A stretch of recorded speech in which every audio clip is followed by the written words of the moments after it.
At least I see you. Woo! Hey, you know what I'm going to do, fam? I'm going to tell you right now. Stop telling you I'm going to be back tomorrow when weird things happen. Details as to what happened because you probably laugh at me, man. But fam, I'm gonna be every day I can be, and I ain't lying because we got 1 week to go. We're days away from opening a camp. Yes. We're gonna find out now, Jack. Who owns the J.O.B.? Who gonna be the 49er? Where'd the Snoop Dogg come from? Fam, you know what? I can't tell. Oh, by the way, I've been meaning to tell you the whole time, too. If indeed you got something, we do monitor Twitter. Yeah, you got. Tweet us anytime you like. You know, Ronbo Sports. Send a tweet and we'll address it or undress it. I know. There was no excuse for that. As I say, though, next week, right? This time next week, camp festivities will be happening. People sitting out there watching workouts. Man, summer sun shining bright as we funnel towards that red and gold light. You know that's coming. Will we go 14-2, and you know we know what to do? Hey, it's your fault. Every time I look up and somebody's rhyming. Hey, fam, 49ers training camp preview. Who will win the number 2 running back job? Now, you're probably thinking, what is that to assume we already know who's going to win the number 1 running back job? Kind of. I mean, as I comb through articles as I do on a daily basis, I ran across a couple. I wanted to share this one with you, though.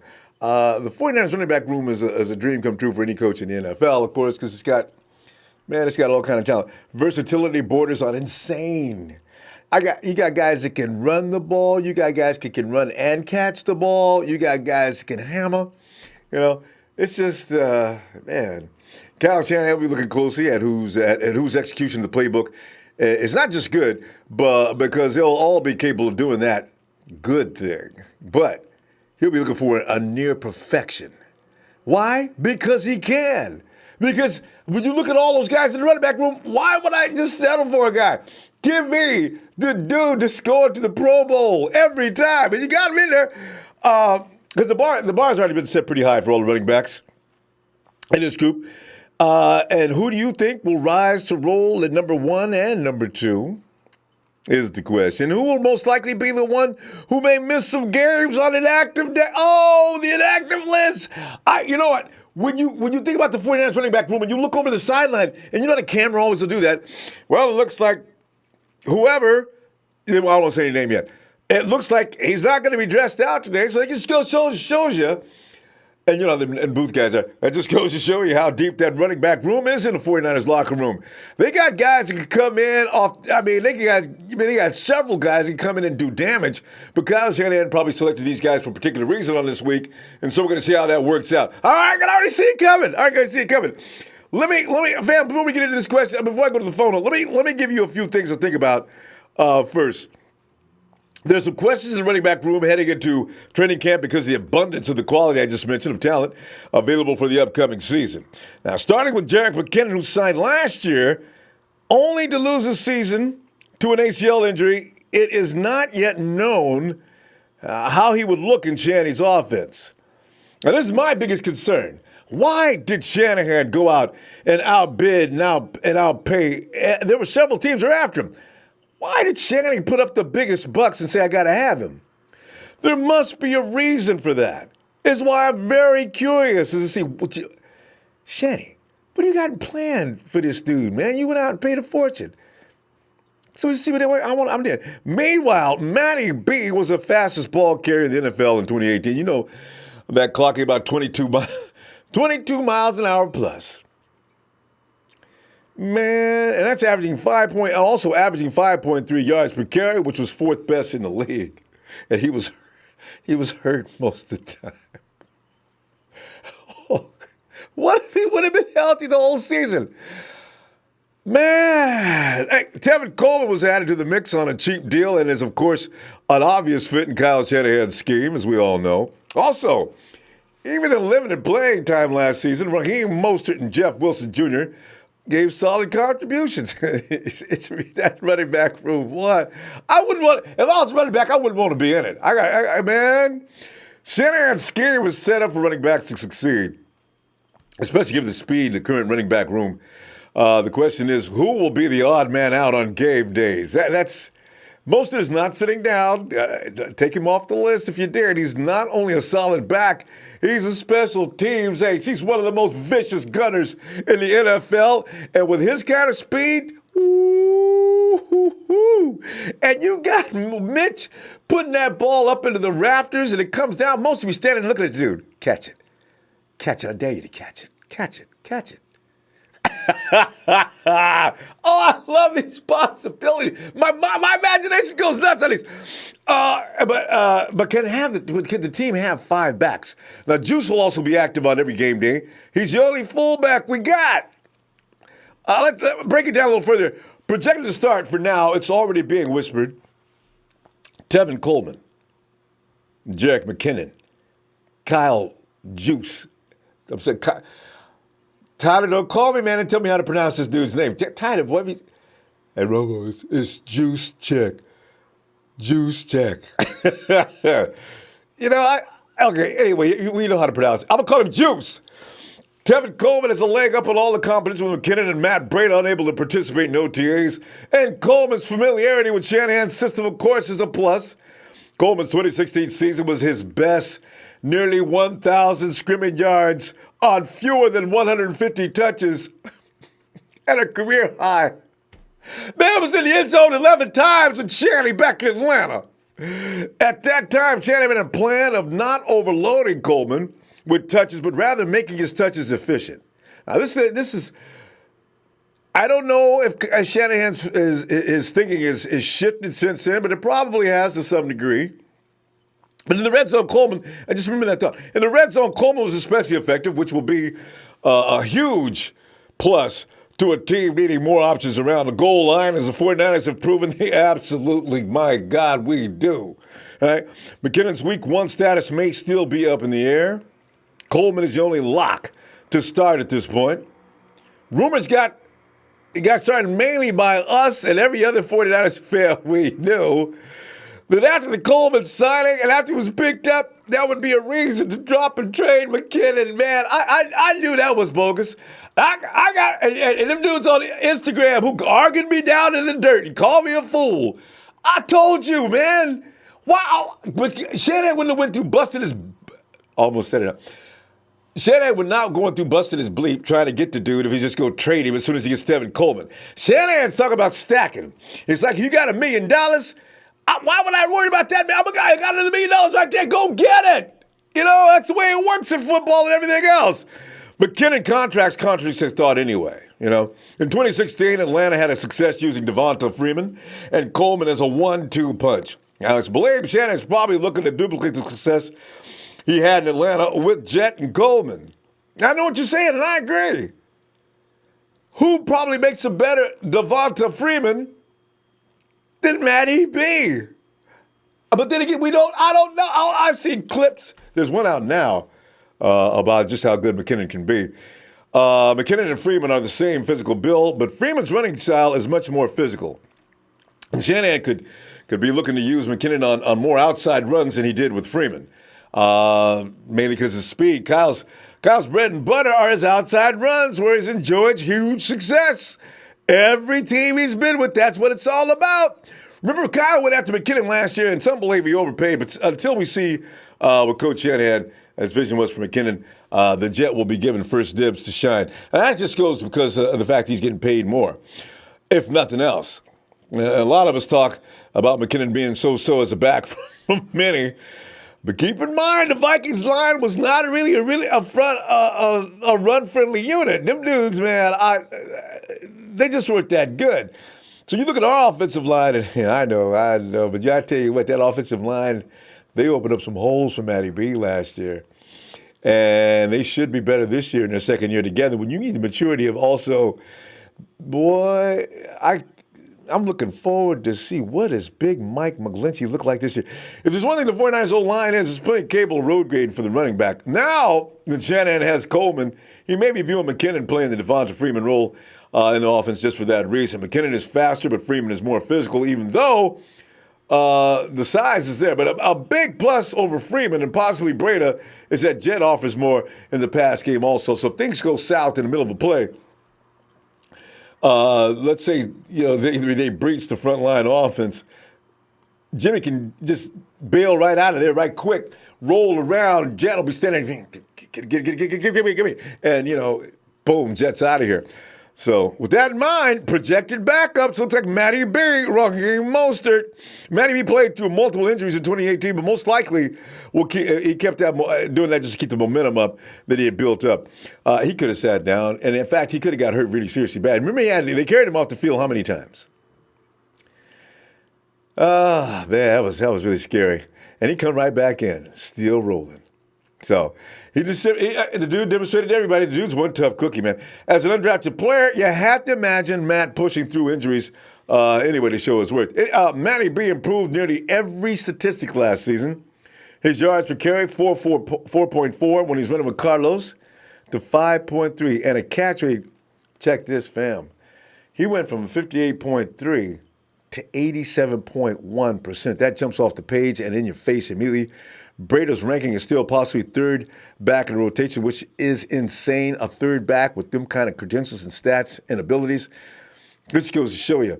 49ers have one of the best running back groups in the league. There can be no argument offered on that, fam. You know what? You can tell folks anyway, if they want to argue, just say, I'm going to give you stats of all potentially three guys, man. You can't touch this. Dun, dun, dun, dun. Dun, dun, dun, dun, dun, dun. Raheem Mostert was pressed into duty in 2018 after injuries ravaged the group. He's a lock to make the team as well and be active on every game day as he's healthy. The one outlook has it like this, fam. Coleman and Mckenna can be a lethal combination and give Shanahan flexibility in his play calling. Expect Coleman to be a very big red zone threat. If in fact McKenna isn't available for week 1 or longer, Matty B is more than capable of filling in and allows McKinnon to take the time out he needs to recover fully. It could be, though, if McKinnon is ready to, and Breda's the most likely candidate. Oh, I can't even say it. I can't imagine looking at the game and seeing Matty B on the sideline in street clothes. God's got to work out a way, man. They got to find a way to keep all those running backs out there. I want to see in this case, I want to see two running back wide. Put them in the X, Y, and Z spot every now and then just to mess with the DC's mind. Ha! Hey, let me go check you out, fam. Rico Gill, let's go. Reeko. Okay. That's a new way to spell Rico I've never seen. Let's go Niners. Casual viewer, when does training camp start? Next Saturday this same time. Earlier in the day, of course. Russo, what's up? Daniel Andre, what's up? Saturday Night Live, not hot and humid here on the East Coast. Yeah, I heard about that. I mean, I'm talking, what do you got, like 95 to 100% humidity? Woo-hoo! I was out in New Jersey one summer for that, and we had fans going because the dude didn't have an AC, it was scary. Big show, says Coleman, McKinnon. And Kiki Warren says, what up, fam? Fam and the haters enjoying vacation in Aurora, Colorado. Training camp starts on my last day of our vacation.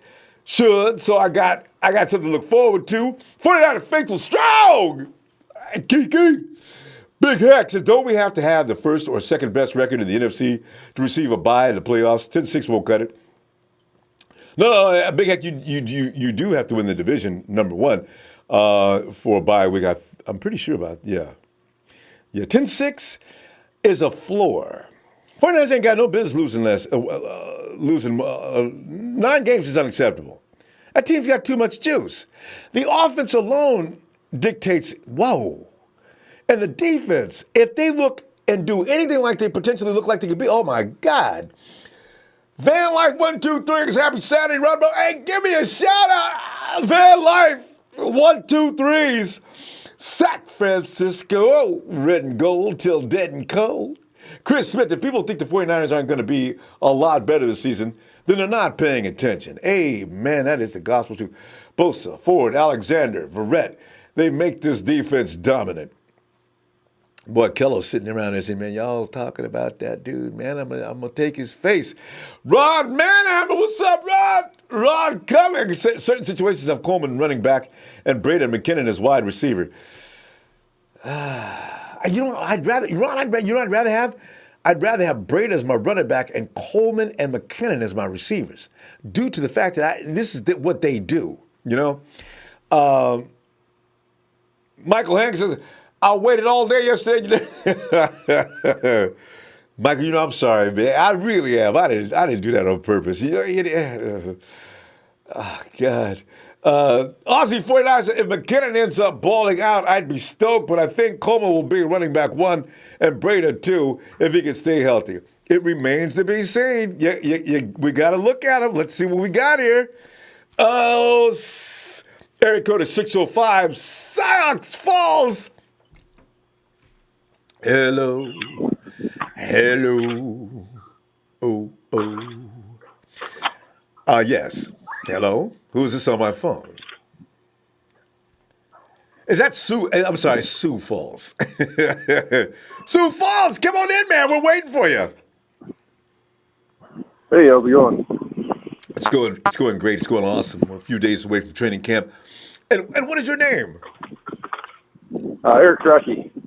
Did you say Eric? Yeah, Eric. Yep. Hey, Eric, welcome to the program, man. We're talking about the running backs right now. What are your feelings on this running back room, man? I mean, who's going to be 1? Who's going to be a number 2? Who's going to be standing on the sidelines saying, I can't believe I'm standing on the sidelines? I mean, and strategies and things like that? All of that. What's going on? Oh, I just think we got Tavon Coleman. I don't think you can sit him. He's going to be our stud. It's hard to look past what Matty B did last year, but man.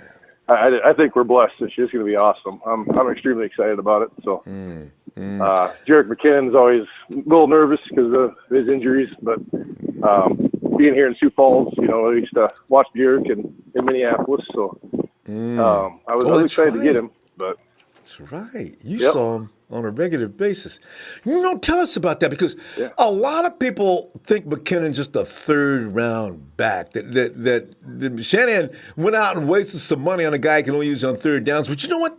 How does that sound to you? Because, and keeping in mind Shanahan's offense and the things he likes to do, is he made for this offense? Yeah, I believe he is. He's the way Shanahan spreads out the defense, it opens up those lanes in the middle too.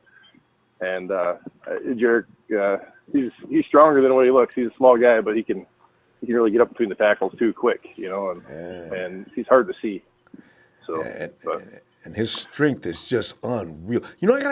How strong is he on protect? I've wondered about that, because here's a guy that gets in and bench press. He throws 225 reps up like they're nothing, right? I'm wondering, because I've seen Matty B get just crushed trying to stop a lineman coming in to protect the quarterback.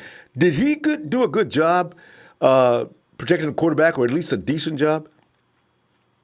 Yeah, he did a decent job. Yeah, he kind of, reminded me of a little like MJD kind of, just not the same size, but he just kind of, his mentality seemed like he was wanting to stick his nose in there and hit someone, That's what you got to have in a running back. So. Oh yeah, because I watched Matty B last year in a preseason game. We played the Cowboys last year in preseason.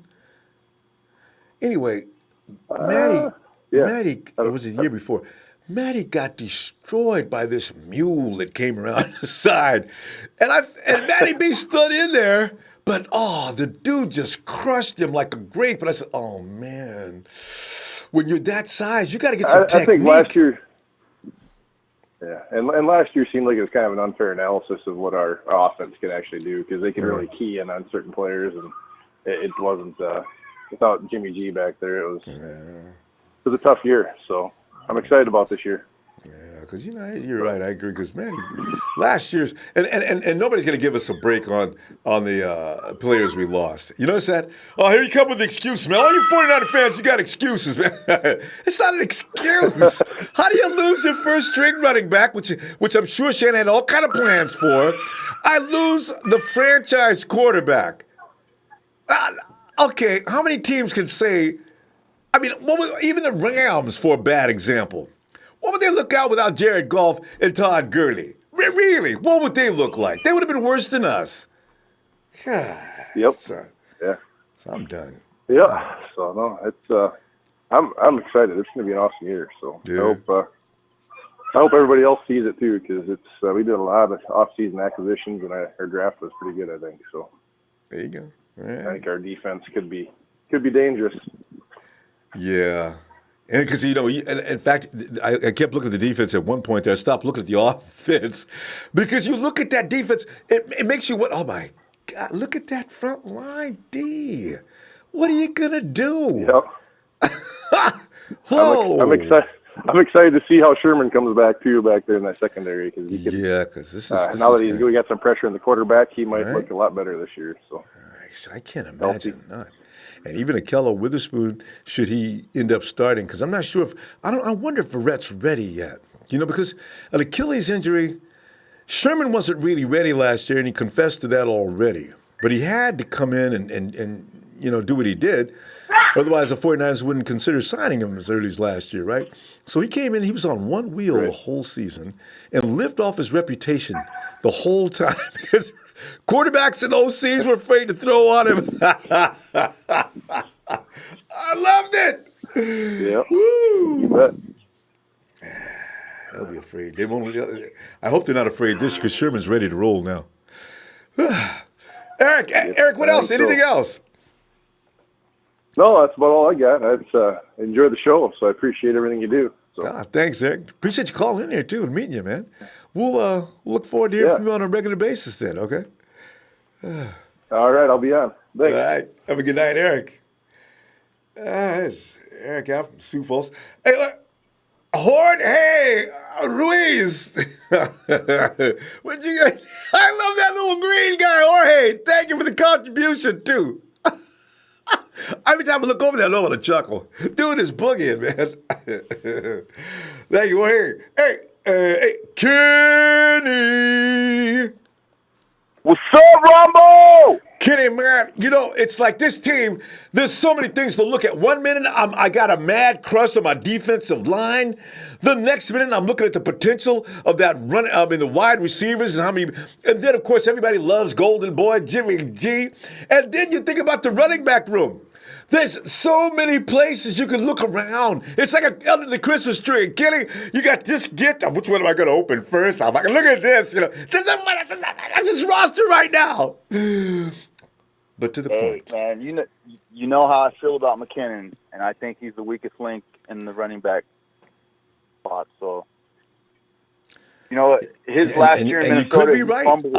Because all I know is what he used to do in Minnesota. He could be, Tevin's probably going to be number one, and he is going to be number one because of the fact that he's been in camp the whole time and everybody else has got to play catch up. Except Matty B was out too. So yeah, who knows? Matty B may put Mckenna on the bench. But go ahead, amplify. His last year in Minnesota, he had 3 fumbles, and his yard average is 3.8. Coleman's is 4.8. Breida's is 5.3, and Mostert is 7.7 average. So if you look at the stats, yards per carry, Mostert is supposed to be starting.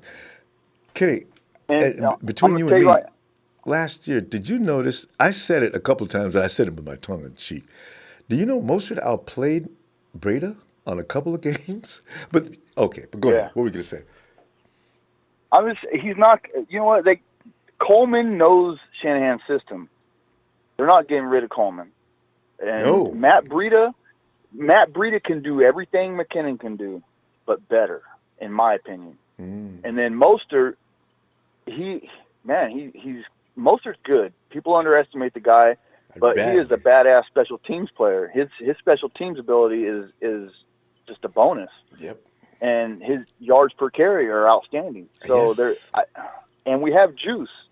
I think McKinnon's contract is what's going to get that contract. You got to be the number one back if you're going to be paid like that. You know what I'm saying? True. You have to be the number one guy, and I don't think he's going to be the number one guy. I think I don't think he beats out Breida and Coleman. I think you can't pay a third down back that much money, and I don't know. I just don't see him making a team, honestly.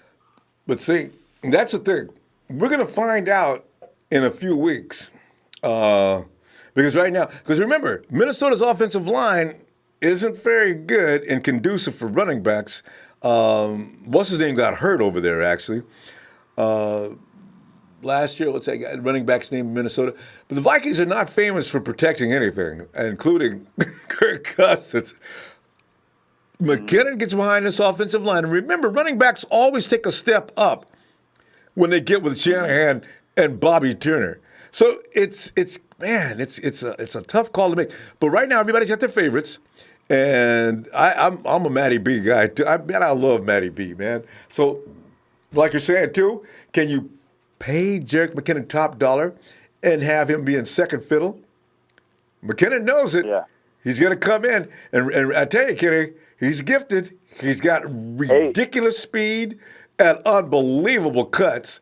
I'm curious to see what he looks like, and then they'll go from there, I guess. It's a good thing to have this kind of controversy on your team, though. You know what I mean? When you have this many players to have to choose from, it's a good thing. It's not a bad thing. The thing I worry about is our secondary. You know, that's the big question mark on our defense. So. And what do you question? What are you questioning as far as a player? I would guess. Safeties. Well, I question Witherspoon ability and Jason Barrett's health. You know, if we don't fill that spot, we're going to be. You know, Alex Brown looks good, but he's going to come in as a rookie. We don't know how. Yeah. You know what I mean? So if Jason Barrett's not healthy and Witherspoon is just not getting it, then we're going to be screwed on the one side. So, and then we got safety. I think you're going to see a surprise in Witherspoon. You know, Kenny, you can the fighter or something like you can get hit with that same right hand enough times that at some point you're going to figure that one out. Witherspoon's coming to camp this year. Matt Maiocco said he looks like another player. I got a feeling that's not going to stop when they put the pads on. Jason Verrett is Pro Bowl material. It's believed he's going to have his hands full trying to get past Witherspoon. I'm looking forward to this. I don't think Witherspoon's going to be the same bad player as he was last year. I don't believe that for a minute. He'd have to improve anyway. But how much he improves is, that's the question. That's the question. But, man, I'm looking forward to the season. I'm looking forward to it. And OTAs are right around the corner. And those preseason, we'll see what we got then. But anyways, I'm going to let you go. Hit squad in the building, baby. Let's go, Niners. Love Great you, giving, Kenny, as usual. Fam.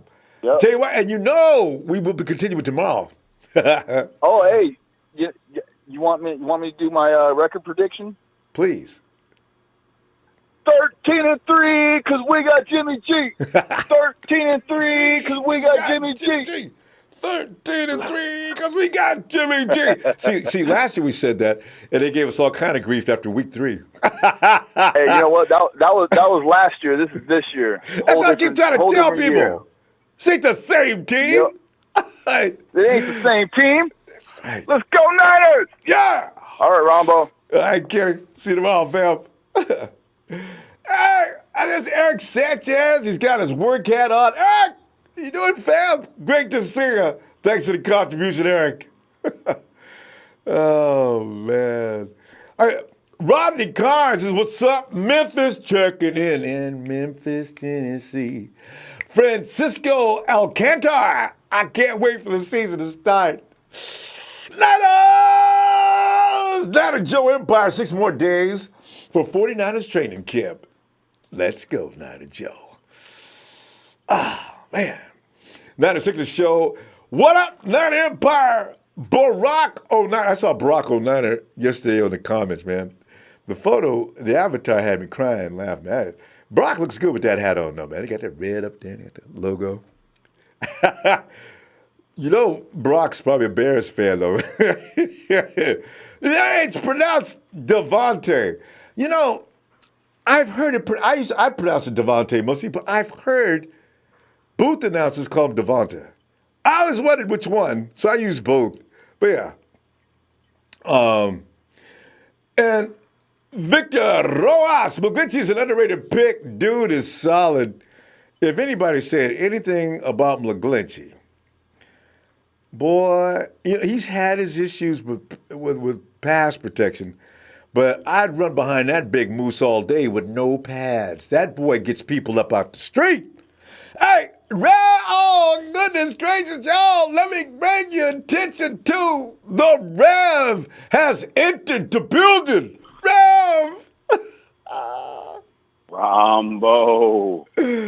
Woo! Rev, good to see you, fam. Man, I tell you. Yeah. It's hard to calm down, Rev. We just got such a team now. Ain't no shame in no rooms. And I tell you, Rev, that secondary, man, people worried about. I'm telling you, Keller Witherspoon got something. He got something for everybody. But Rev, without any further ado, come on in, Rev.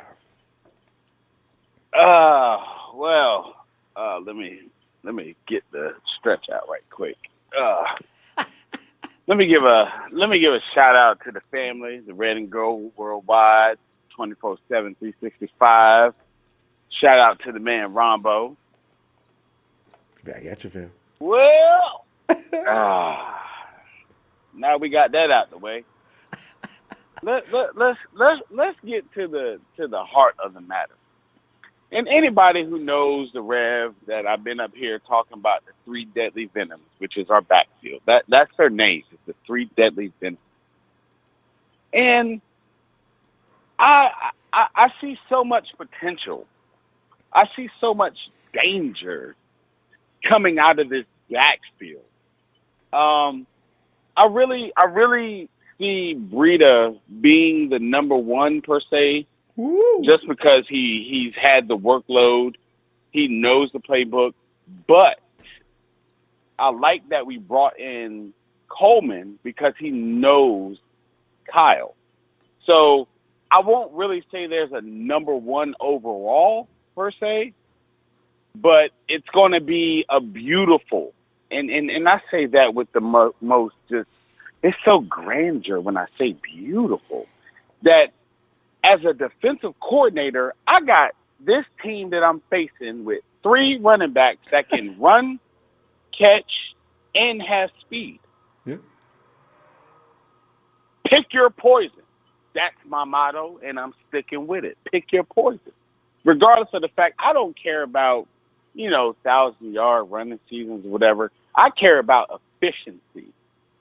And tomorrow is going to be Sunday, so everybody knows the Book of Champions is coming out tomorrow. I got a good scripture for you guys. I'm gonna go deep into the Book of Champions, but I'm just gonna touch on this little note. How Bill Walsh utilized Roger Craig and see what Roger Craig was capable of doing, and then you saw how George Seifert took Dexter Carter, Ricky Waters, William Floyd. Like, you see the comparison? Like, it's not going to be a solid number 1. It's just going to be we're going to utilize and make whoever be dangerous. Because we all, as 49ers, we know when we played the Chargers in the Super Bowl, we saw Ricky Waters do damage. And Ricky Waters did so much damage in that Super Bowl. That's what Kyle is going to do with this 3-headed monster that we have back in that backfield. Mark my words, family, when I tell you, this offense, we all hear the reports. We hear, the Niners don't have this, blah, blah, blah, blah, blah, blah, blah. But I promise you, any defensive coordinator that play us this year, they're going to be pissed. They're going to be pissed because they're going to see the efficiency that, and let me remind you, let me get that man JG10 at a healthy, oh my goodness. Woo, family, I don't think you hear me. With JG10 healthy, with 3 deadly venoms in his backfield and multiple weapons in his wideout set, and the best tight end in the freaking game, I am trying to tell you, listen, we're going to put up points. We're going to hit you from all angles. And we did, listen, we did all this shit with 2 backups last year. Yep. Write that down. Write that down. We did that with 2 backups last year. So, with that being said, I'm excited. I'm really excited. Listen, family. We are 49er faithful. Win, lose, or draw. It doesn't matter. But come week 1 against the Tampa Bay Buccaneers, and everybody who knows that listens to the show, when the ref speaks, we are bringing pain and punishment. And this 3 deadly venom we got in the backfield is going to be problems all season long. All season. Pick your point. Listen, every caller after me, just finish your conversation with pick your poison. Pick your poison. Because we're coming at you any kind of way that we want to. Kyle Shanahan has a masterful mind. I mean, look what his dad did for us in 1994 with the offense that we were running. We were so efficient. We were putting up numbers.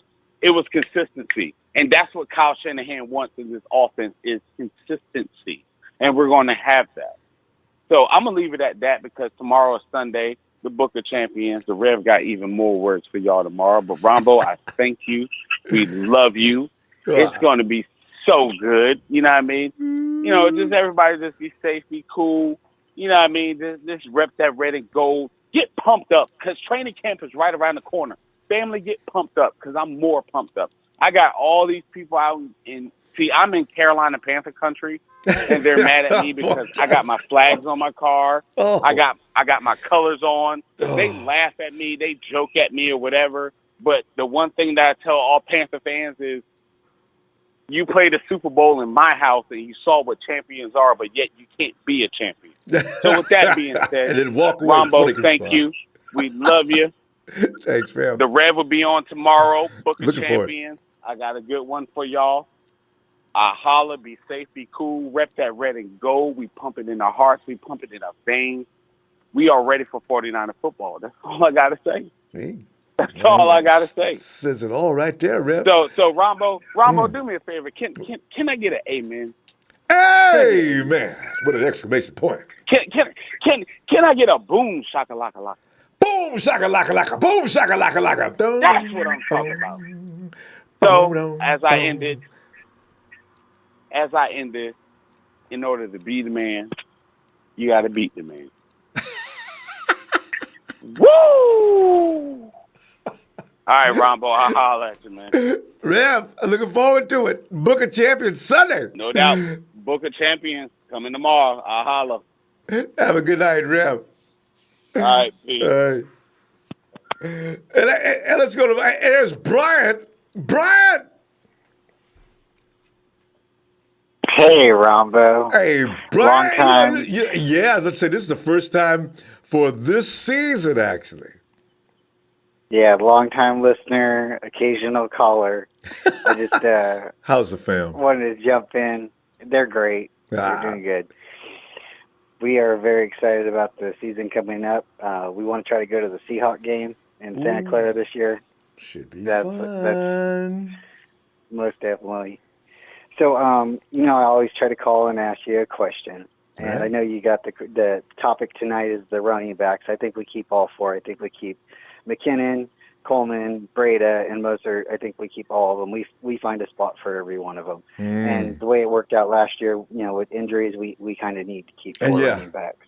You actually do. But insurance, if nothing else.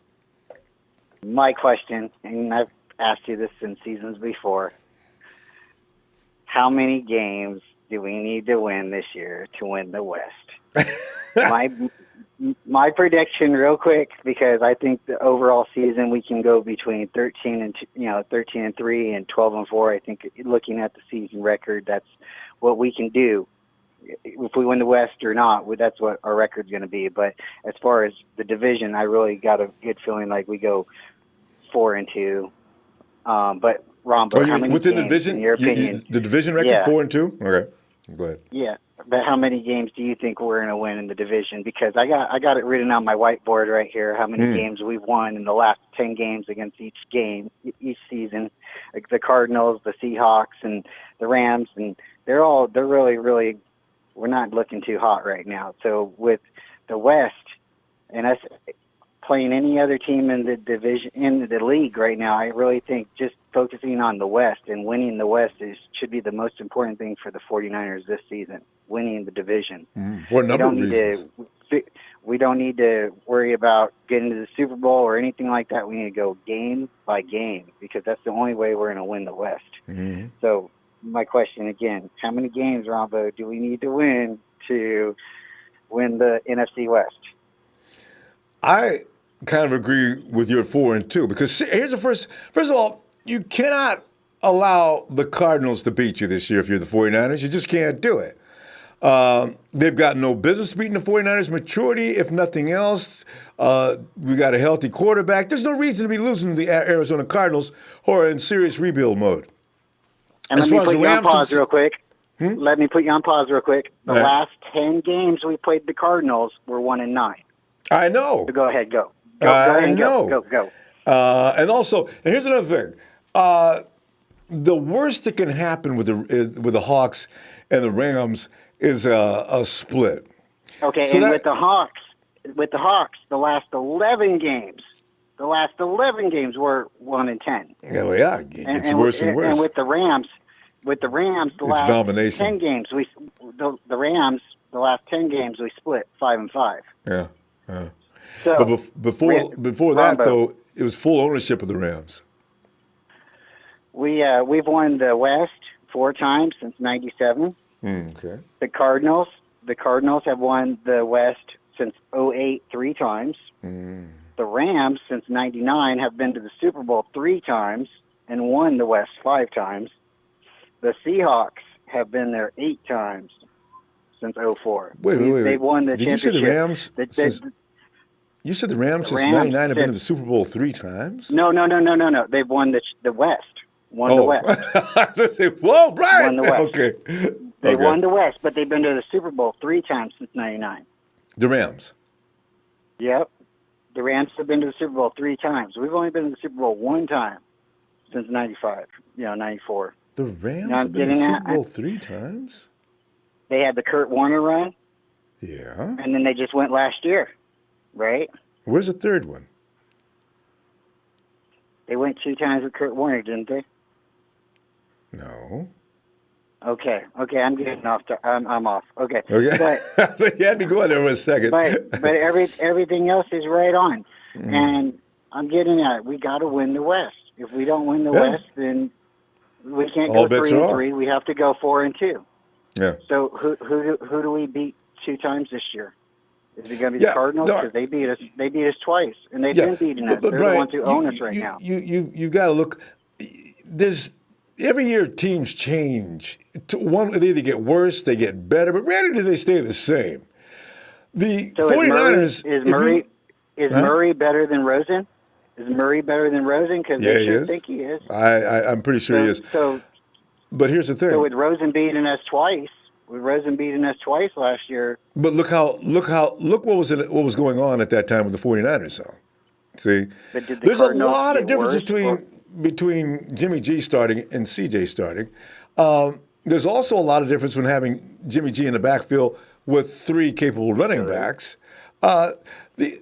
Anybody could have beaten the 49ers last year at one point, and they did. I doubt very seriously whether this year's team could be compared to that team of last year.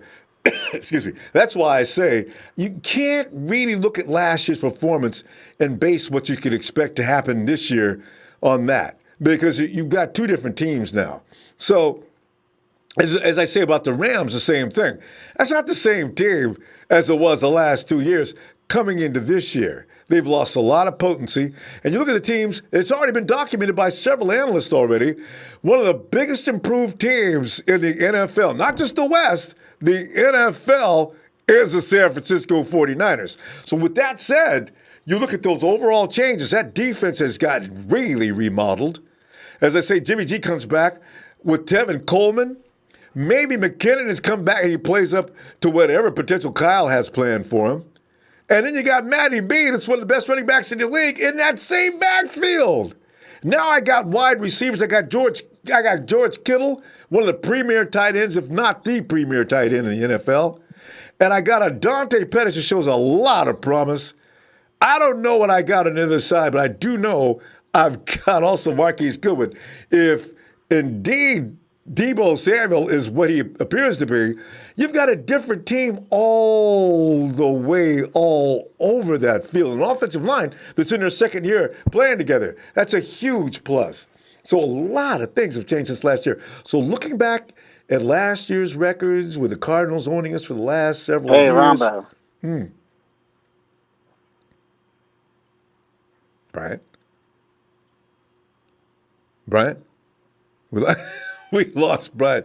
Maybe his battery ran out. But anyway, this is why I think 4 wins and possibly a split. I just don't see the Rams being that good. Oh, there you are. Okay.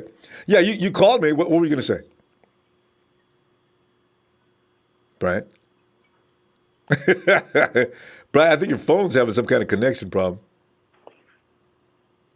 I think we lost Ronbo. No. It's oh, Hello? Oh, okay. You Anybody probably can out see there? my mouth moving. Okay, so it's my fault.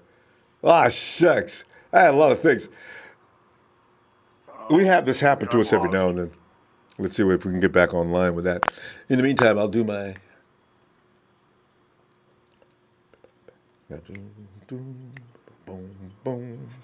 Ba ba ba boom, ba ba boom. Do do do do do do do.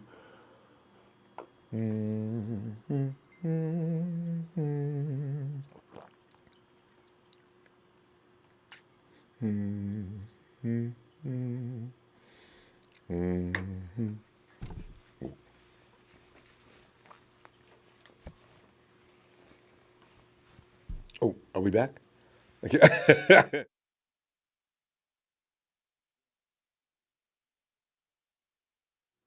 Okay. But Hulk just came in and said we lost Ronbo. Hey, Brian, can you hear me? Okay. I just heard the Hulkamaniac called. Is it? Oh, that was Phil. Okay. Phil sounded. Hey, fam! Somebody respond. Can you hear me? Wait. I heard a voice. Hello. Hello. Hello. Hello.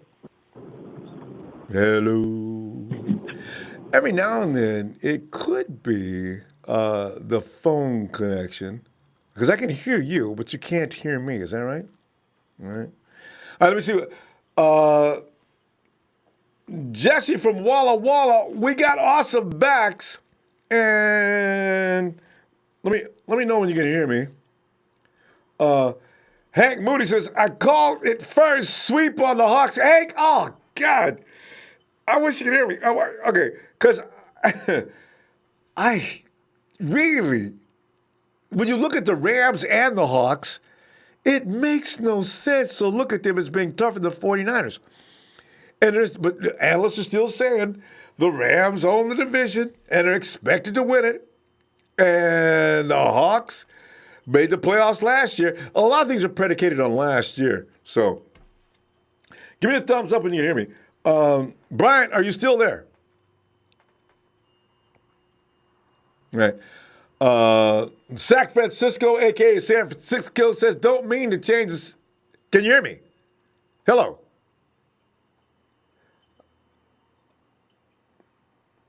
It's the phones. I'm coming through on the speakers, though. Okay, so I just hear by Phil being on the phone that I can hear me coming through his app. So it must be the phones, right?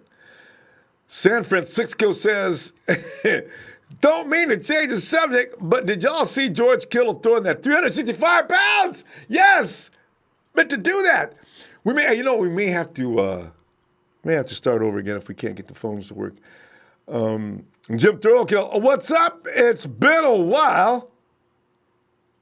Yeah, I'm finding that out right now. I don't know what could it. This is one problem we've never had. Usually you can't hear me coming through the speaker, but the phone is another story. We may have to cut the phone off and restart that phone. Meantime, I'll keep going. David Volkerts, what? Well, how about a few 300 running games? Wouldn't it be amazing? Do you know if the 49ers do run off 300 yards in any one game, when's the last time a duo did that? I think there's one year when the Saints almost did that to us. Year before last.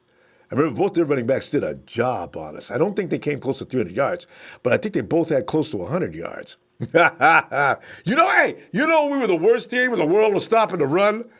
Oh, that was nasty. And I remember we had one of the Saints running backs from the line of scrimmage just ran through the 49ers paper sack defensive line all the way into the end zone.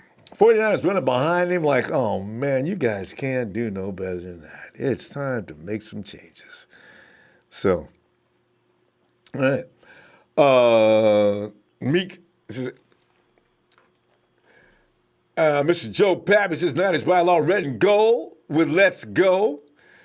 Adrian, there it is. Tell number 1, Brady number 2.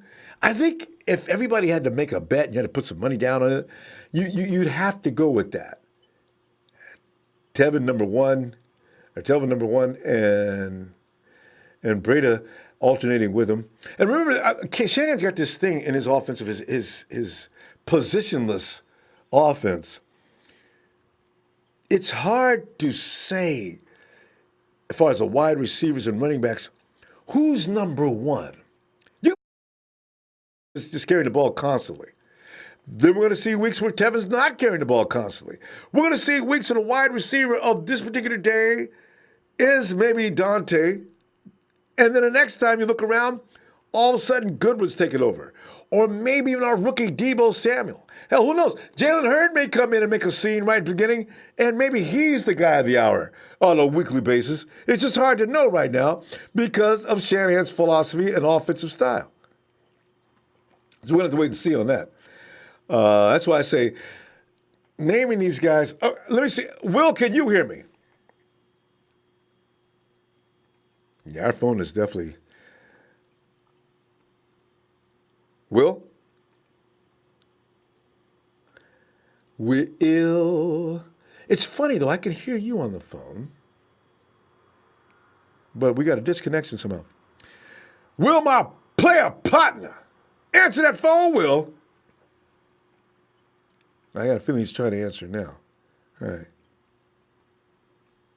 All right, we may. Okay. Where was I at? And Mr. Joe Papp. Now I lost my speed. Okay. Niners by law, red and gold with Let's Go. Ain't gonna get that. We already did that one already. Okay. Othello. I get this wrong. Othello Alfred. See that? He's probably thinking the whole time, dude. Separate the A and the O, and you'll be okay. Othello Alfred 21. I did struggle with that mightily for the longest time. He said, Ronbo, Vegas has us third in the division. I know, I already saw that weeks ago. It's the Rams, Hawks, and then us. I know, I seen it. You know, hey, but we got to keep in mind, remember, yeah, can you hear me? Yeah, I can hear you. Will, can you hear me? Yeah, we still have the same problem somehow. The phone somehow, as I can hear you very clearly on my end of the phone, which is interesting, but you're not able to hear me. And I'm not sure what causes that. Okay, we're still working on it. Renee Cruz, that's Niners! Anthony Baker, this is my birthday's on Monday. Yeah, they're still, oh God. They're still working on it. All right, we're still working on it, guys. They're working feverishly on it, too. I'm not sure what the problem is. Yeah. And Benji Polu Matwa. Benji says, let's go 49ers. Sup, Ronbo. 49er Empire stand up. 219-20 champs up in here. Hey, Benji. Let's see. San Francisco, AK's. Not yet, Bryant. We're still working on it. I can hear you clearly, actually. The problem is you can't hear me. That's what we're trying to get straightened out. Not sure what failed. Because all my lights indicate everything's right. You know how tech goes. You keep fiddling around with things, all of a sudden you hit the right place, and boom, you're back online. So anyway, we're trying to work on that right now. So anyway, but Brian, no, I can hear you, but you can't hear me. So that's where we know where the problem's coming from. See, hey, now when I tell you the next day when I miss a day, when I tell you I'm having tech problems, you can believe me in the future, huh? I don't be kidding, man. Some of these things get really ridiculous. You can blame electronics. Jim Terrell, hey, who starts next to Pettis, Mckenna, and then Breda? But Coleman will get plenty, too. Can you hear me now? Brian, I can hear you the whole time. It's the problem is you can't hear me. Can you hear me? Not yet. Okay. Sir Garcia, what's up? Perry E. Howard. Yeah. Man. All right. 49ers Rocket Rider. Hold up. Wait a minute. Sprinkle some red and gold all up in it. I wonder where Trez is. We're still working on the issue of what's going on with the sound system here. I don't know why. I can hear you clearly on my phone, but you can't hear me. It could be with our phone system server, too. And Joshua Woodard, love Ronbo Sports. I believe we will go 12-4. You know, I'm starting to think 10-6 might be too. I'm almost ready. I need to see, you know what's going to happen? If the 49ers come in and clobber the Tampa Bay Buccaneers, I mean, just beat hell out of them, I'm going to immediately go to 11-5. That's what I really would like to see. I'm still going to say 10-6 for today until I see exactly what we're dealing with here. I want to see how the offense clicks. I want to know if Nick Bosa's got to make it through training camp. I am concerned with the kind of luck he kind of has because I understand that he came into camp and he pulled a muscle, but he didn't pull it, but he strained. It was a stage 1 thing. So it's not that serious, but I want to know if indeed he has a problem with because Jimmy Ward, boy, I do worry about J-Dub. I know if he stays on the field all year, he's going to have a great year. God, if we could just keep him out there. So let's go. Please just leave Dub and Bosa. Make sure they make it. God. Oh, man. Marion Boyd, hello, my brother. Go Niners. Yeah. All right, so we may have to, should we have to reboot on that phone? Because I'm not sure we're going to get it back. I can. Ronbo. Can you hear me now? Can you hear me? Yeah, guys, I can hear Ronbo, you. this Will. Yeah, I can hear you clearly. You can't hear me, though, huh? I hear you, Ronbo. Oh, you can't hear me? And I can hear you. Okay. Well, in that case, Will, gotta get you to hold on. Brian wasn't finished yet. Let's see if we can get Brian back here to finish. Thanks, Will. All right, Brian, where were you? Thank you very much. I'll be real quick. Yeah, I was right, Ronbo. The Rams have been to the Super Bowl 3 times since '99. They played the Titans, they played the Rams, and then the Rams played the Titans. They played the Patriots, and then again they played the Patriots again. But I really want to encourage everybody to really think about it. Game by game. We really need to focus on the division because the division is like 2 games. When we lose a game against division opponents, it's like really losing 2 games. And if we go 3-3 against the division, we need to win the West this year. And, that's the most important thing, winning the West, getting a home game at Levi's Stadium and starting to get some victories in Levi's. Yeah. We go game by game and we all stay healthy. We're gonna go really far. Thank you, Ronbo, again. And thank you, Will, for letting me jump in real quick. Go Niners. And pick your poison. Pick your poison, everybody, because we're going far this year. Just stay humble, and go game by game. Good night, Ronbo. Good. Thanks, Brian. Have a good night. Give my best to fam. All right. Hey, Will, come on in, Will. Ronbo, what's up, man?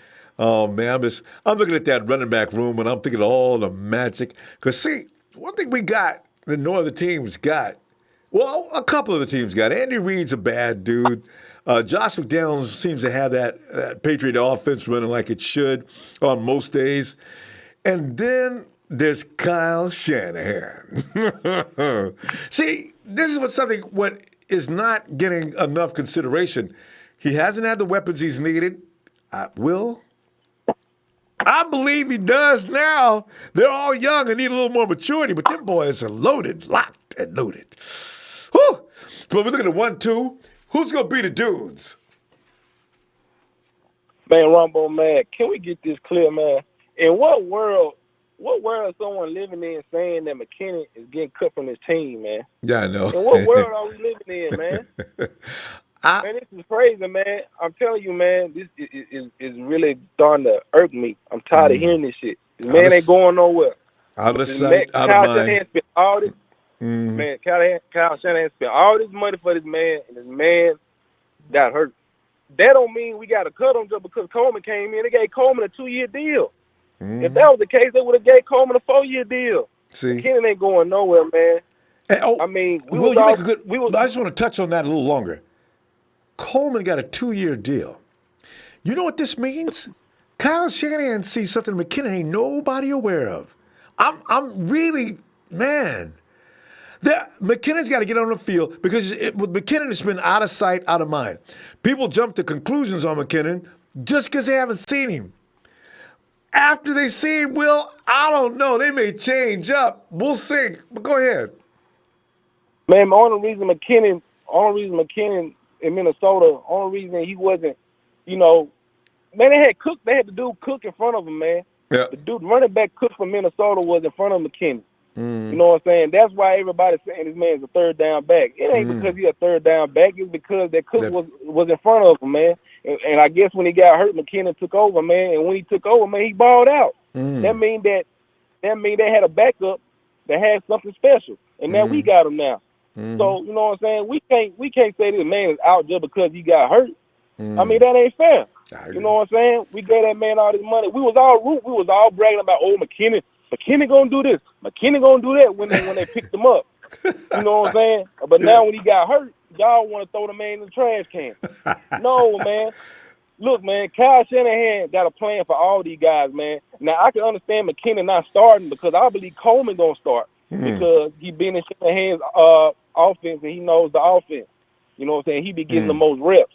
You know what I'm saying? So, I mean, Coleman's gonna start. I believe they're gonna ease McKinnon in. But when McKinnon get in, he gonna ball out, man. You know what I'm saying, man? The Vikings ran that out zone run just like Shanahan do. And when McKinnon did it, man, he scored. He got a lot of yards, man. He was scoring touchdowns on him, man. The dude got speed, man.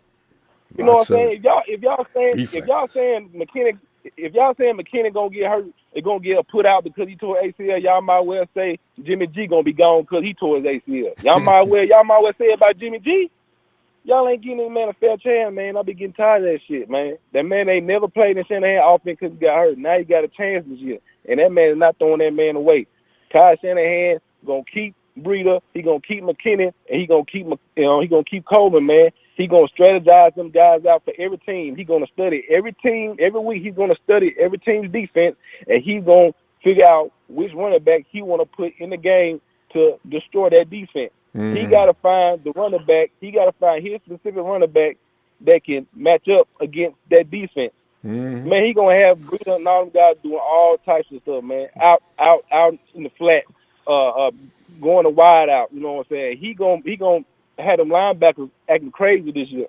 He gonna make a whole lot of linebackers look like damn fools this year. But that's what he gonna do. He gonna get the running backs. He gonna put them out wide. And he's going to have a matchup with the linebackers. And the linebackers ain't going to be able to catch up with them. They ain't going to be able to do nothing with them. So we're going to score points off of it. Linebackers. You see what I'm saying? So you might as well. And what you talk about, mismatches, that's exactly why Kyle wants him. Kyle loves mismatches. Yes. Right, man. Now, we probably going to have 6 receivers on the roster. But when you look at it, we're going to have more receivers. It's just due to the fact that they running back. Come on, man. We got something that no other team got, man. We got a 3-headed weapon on our hands, man. All of them run under a 4-3. Come on, man. And then we got receivers, got Pettis and Pettis and Debo that can separate and break your ankles just to get open and make plays, man. Come on, man. Y'all ain't trying to hear nobody, man. So this is the gospel truth. I'm trying to tell y'all, man. Oh God. Man, if it don't break it, man. Ain't no way we let McKenna go. Fuck all that. Ain't no way. And and the thing is, we got to remember too. You mentioned Cooks as being a starter in Minnesota last year, and of course making Jarek running behind him. Also, you got to Adrian Peterson may be a Hall of Fame running back, so they put him behind him too. So actually, if anything, I think Jarek McKinnon might be slightly unknown. And the Vikings, the play call in Minnesota and that offensive line, I think Jarek should enjoy being with Shanahan and this offensive line. So I see something better coming. Right, man. Minnesota had a diamond in the rough, and they let him go, and now he's somewhere where he can shine. That's basically how it goes. Yeah, I agree. He had talent, but Minnesota let him go, and now he's with us, and he's about to shine, man. I'm telling you, man. All this McKinnon talk is crazy, man. You can't. Jeffrey Wilson probably might be the man out, because Mostert ain't going nowhere. They need Mostert for special teams. Yeah, and he the gunner. He a special gunner. And we got that other running back too. I don't know why the 49ers. Why you go get that dude to put him and then just to cut him? He could have went somewhere else. I don't know. He may be an undrafted free agent though. We got that one other running back. He looks good though, but he ain't got no prayer to break that lineup.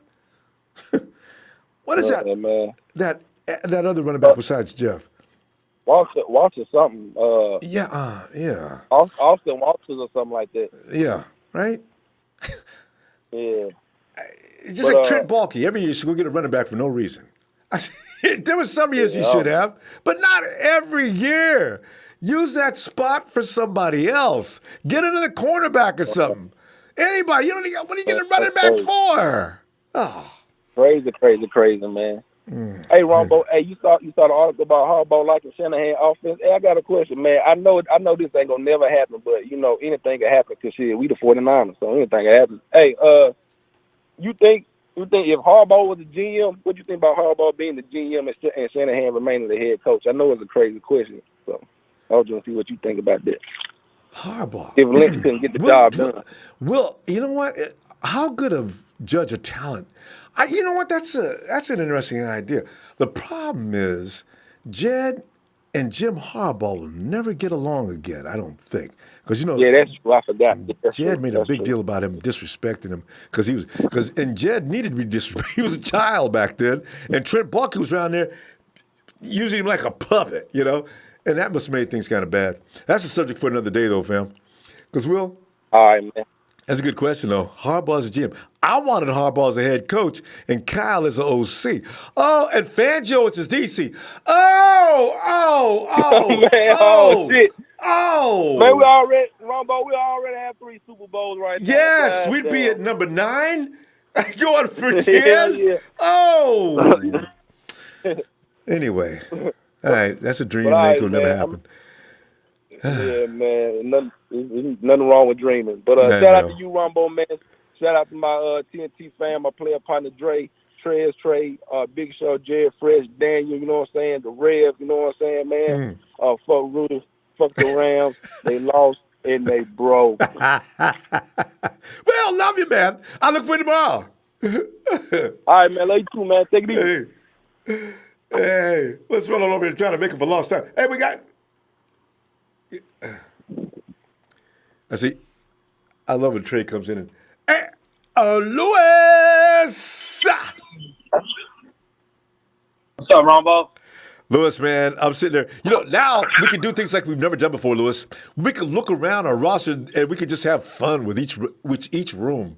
If you're walking down the hallways of Santa Clara, you knock on the door. Hey, guys, today, man, I get to hang out with you guys, man. Hey, it's the running back room. Girl, 5-5s everywhere, but you're some bad dudes, man. It's going to get like that, Lewis. Right. Man. It is. But Lewis, it's a war, man. Ronbo, I hear everybody's talk. I get Will's point about the whole McKenna thing. McKinnon thing, but Mm-hmm. I think I kind of already like talked about this. Like the fact that the only running back to ever come back better than the ACL injury was Adrian Peterson, and that's a Hall of Famer. And like obviously we're not comparing the two, right? No, I Because can't do that. you know that wouldn't be fair, right? That wouldn't be fair to the legacy that you know that Okay, AD but Lewis, left for, I just want to point out right there, though, did you know that Frank Gore came in to the NFL after tearing his ACL? Just throw that out there. correct, and the longevity, yeah, and his career has been, he's a Hall of Famer. Like, to not call Frank Gore Hall of Famer is asinine. Like, that is ridiculous. Like, I mean, I think he's like he's already top 10 in rushing. So like, I mean, come on, you got to give it to him right then and there. And plus the longevity that he has been doing it for so long as a running back. But I think that like what we're hoping for, what the problem is, what I'm saying is what we paid McKinnon for is to be that running back. But now we don't know what we're going to get as an ACL after the ACL. You're right. Exactly. We paid him to be the number one running back, but we also paid him for what we thought he could produce when he was fully healthy. But he's not going to be fully healthy, especially after coming off an ACL injury. I understand he broke it he tore it last year in training camp, so gave him a little extra time than actually tearing it through the middle of the season or something like that. True. But what all I'm saying is, like, the fact that we're hoping is what we paid him $7.5 million for, right? Was to be the running back before injury.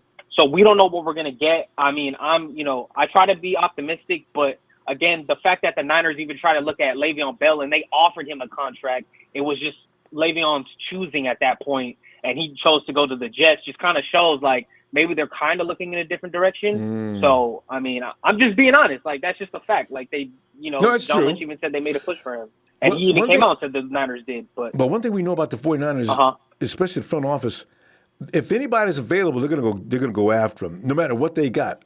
Don't look for that to end. The 49ers, if they see another edge rusher, if Jadeveon Clowney finds a way into the market, you'll read about the names involved, try to get him. Watch the 49ers be on the list. This team is not like Trent Baalke.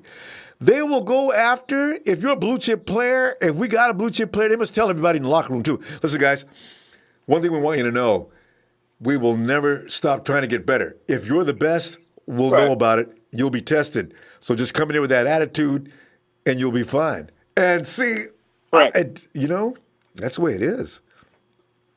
No, yeah, definitely, Ronbo. No, you actually have that's a great point, but I just think that to think that they would have a $7.5 million running back with a 14.5 or 14 mil plus on their salary cap, it's kind of preposterous, Ronbo. I don't think that would have ever happened in any. That's pretty much $21 million in running back salary cap. But Lewis, either they would have traded him or something. But Lewis, think about this for a minute, though.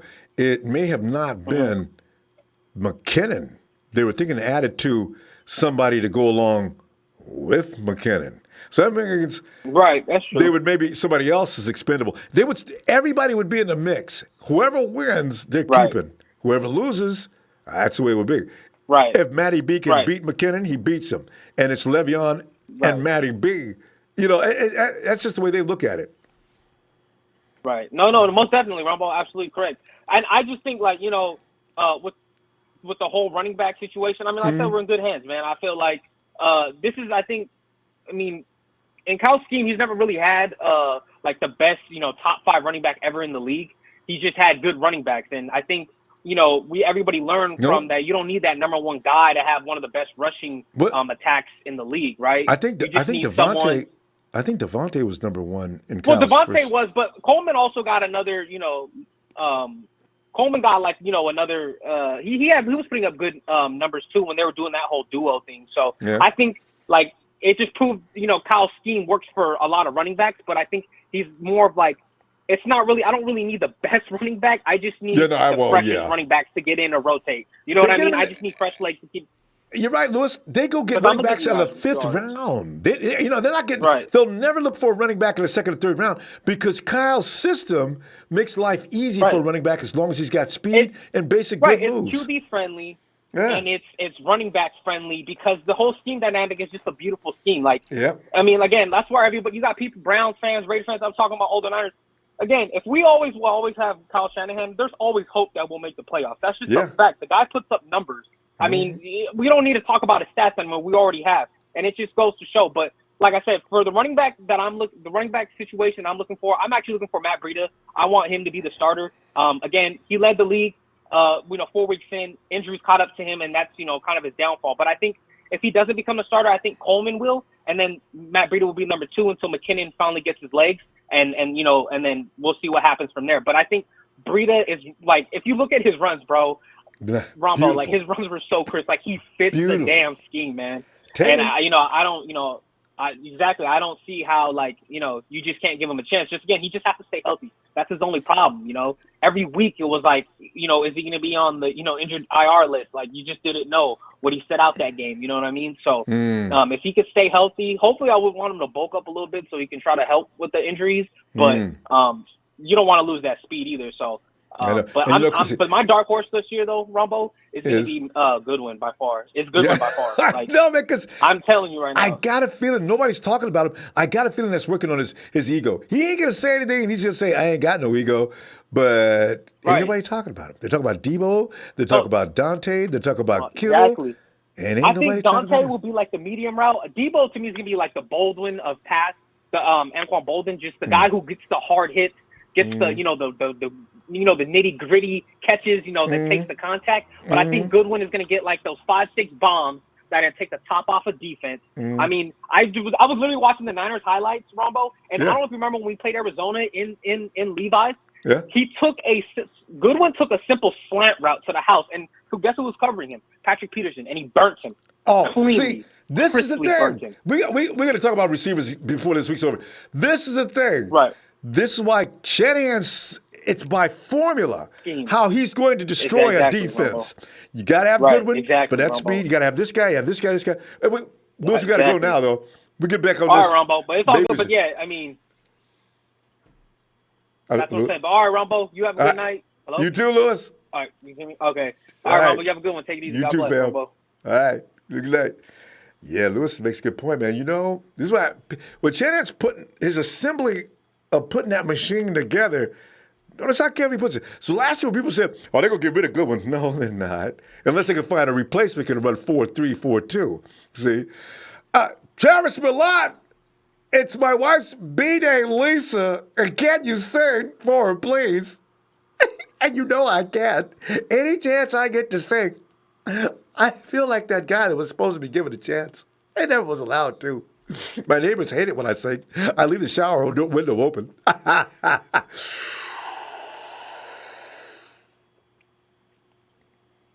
Happy birthday, Lisa. Happy Nana's birthday, Lisa. Happy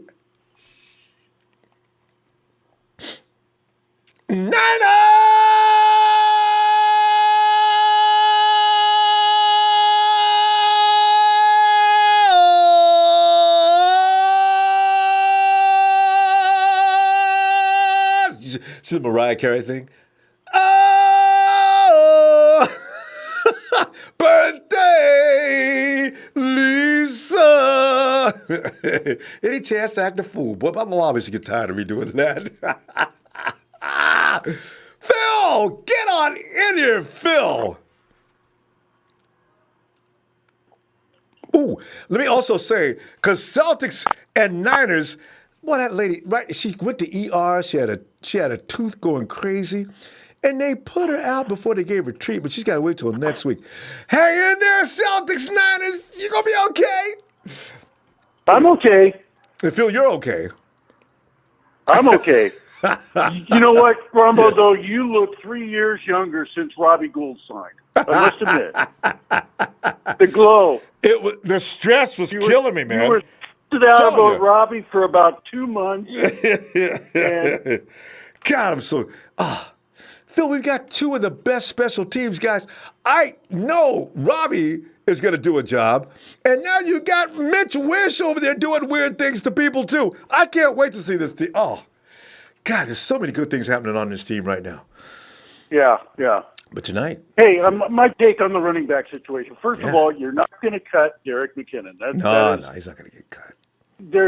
It would be a $9 million cap hit To begin with. on the cap if they cut him. It's not going to happen. Yep. My take is there's no number 1, number 2, number 3 running back. My take is that whoever Kyle sees as the running back that's going to take advantage of the other team, that's the guy that's going to be in the game. And he's going to have plays for each one of those running backs. Right. Like if he's going to throw a screen pass, it's going to be Jet. Yeah. If he's going to throw an out pattern, it could be Coleman. If he's going to run the ball, it's going to be Breida. I mean, these things are easy to figure out, aren't they? Huh? These things are easy to figure out right now. You know, it's going to be funny, Phil, because you said that. There could be days, everybody's saying they're only going to dress 2 running backs. We're going to, on occasion, see situations when you're going to see all 3 running backs on the side.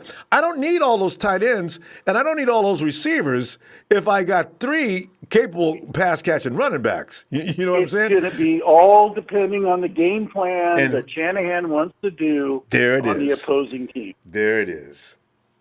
And so Kyle says, I've got all these weapons, okay? And so, I've got a slow linebacker core. Yes. I'm going to take advantage of that. I don't need all my wide receivers that day, do I? Yeah. And the other guy who was taking about Marques Goodwin, I mean, Marques is going to have a big year this year, I think. I kind of think so, too. Yeah, he's going to have a big year. Because the coverages are going to be strung out. Off. Yeah, you can't double team. Who can you double team on that? When George Kittle's out there, I figure, Phil, they're going to probably try to have to double team George. George will kill you if you don't do something about it, and he'll set everybody else. George. How are they going to double team George? They're going to have to do something. How are they going to? They've got to have the strong side safety going one-on-one with George. They've got to go with the a linebacker's going to have to go with George. You've got One linebacker coming over the top. Yeah. See, it's going to be hell for defensive coordinators. I know. It's going to be hell because, like you say, the safety can't commit because Marques is streaking down the field. You know what? Actually, Phil, it's pretty much impossible to stop what we see forming. Phil, think of a really bad linebacking core, real quick. And if you can't think of one, I'll tell you which one. The Rams. Yes. So that's the day where I got Goodwin, I got Pettis. I keep my extra running back in. I exploit the Rams. Boy, that midfield gets 8 up. I'm running screens all day. I mean, I would go after the Rams with McKinnon and Coleman. That's it. Constantly. I'm keeping Matty B in there, too. But so Jimmy's going to have to read. Going. The key is Jimmy. He's going to have to read the defense.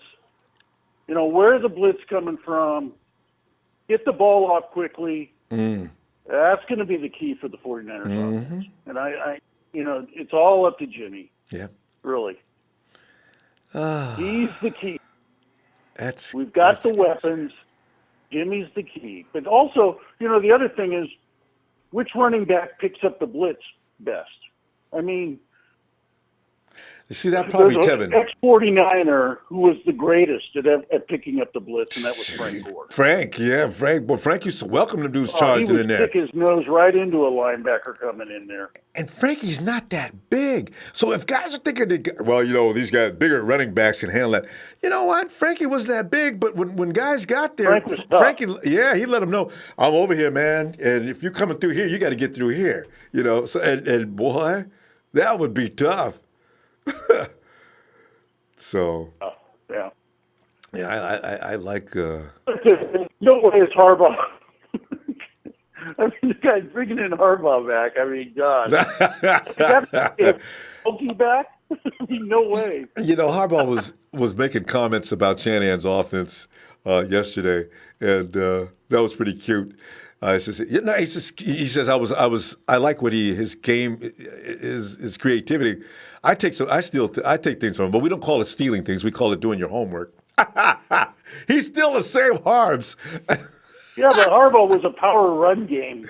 I know. Kind of guy. Smash mouth. Open up that middle Exactly. and bring that running back right up the middle. And, that works, but not in today's football. I think the only Harbaugh to Shanahan's offense is they both have a fullback. Yeah. You Yeah. know? That's about the man. only similarities. Because Shanny's got But, X's and O's going I'm wild. I'm looking forward to it. We got a week till training camp. I'm just getting really excited about all of God, this. it's a tense moment, huh? I mean, really. It's crazy. Now we got the team. We got the team, and Finally. I think 10 and 6, 11 and 5. I think That's that'll get us the division win. I think because I think the Rams are going to slip big time. I know. They first of all, they got to go through the Super Seattle Bowl. is too. Who? The Hawks? Seattle is too. Yeah, I don't. Yeah, they lost their pass rush. They got Ansick, but he's always hurt. And they're relying on they picked up our guy that we had to get rid of. What's Marsh. his name? Marsh. They got Marsh. Cassius back. He's 4 sacks. He was 4 Well, he had sacks. and he played- 5, but 5 point. The thing is, that's not what they used to be. Nothing near it. No. And we're going to be able No to way. run on that. I don't know why. I guess coaches, people don't like to predict. They just go by last year's stats. And they got us ranked at number 3rd. Vegas already says the 49ers will fall in 3rd behind the Rams and the Hawks. Why, man? Oh, why? Why don't you guys just? Oh, my Lord, they're not that good anymore. But they, they're We weird. have changed so much compared to just from the injuries, getting healthy, and what John Lynch did in the off season. Build that depth. We've got a lot of good players on this team. Love it. And Phil? I'm worried about Barrett. I think I know. he's a key. I am too. But I'm not worried about. I'm one of the only people I know that's not worried about Akello. I see something turning the corner here on him. Phil, we're going to go, though, and look forward to seeing you tomorrow. All right, man. All right, fam. Take care. Bye. You too. Have a good night. Yeah, I know, right? Ronbo, man, you in that Lonely Hearts Club, man, you got Spoon, you got J-Dub, you got Joshua Garnett on the all Ronbo team. I ain't got no shame in it, Jack. I'll tell you something else, too. You already know, okay, them 3 guys I got on the all Ronbo team, I also put Solomon T on there, too. I ain't giving up on these people, man. Eric Armstead was my boy last year, and he did well last year. He'll be back to doing better this year. Mess with me. Hey, JT.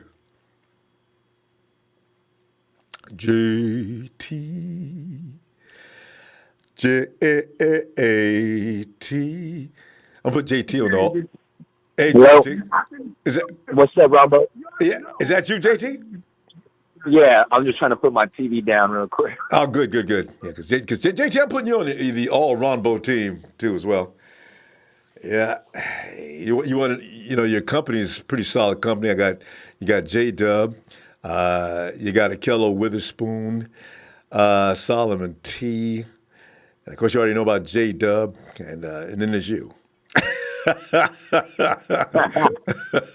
think we're missing. Are we missing anybody?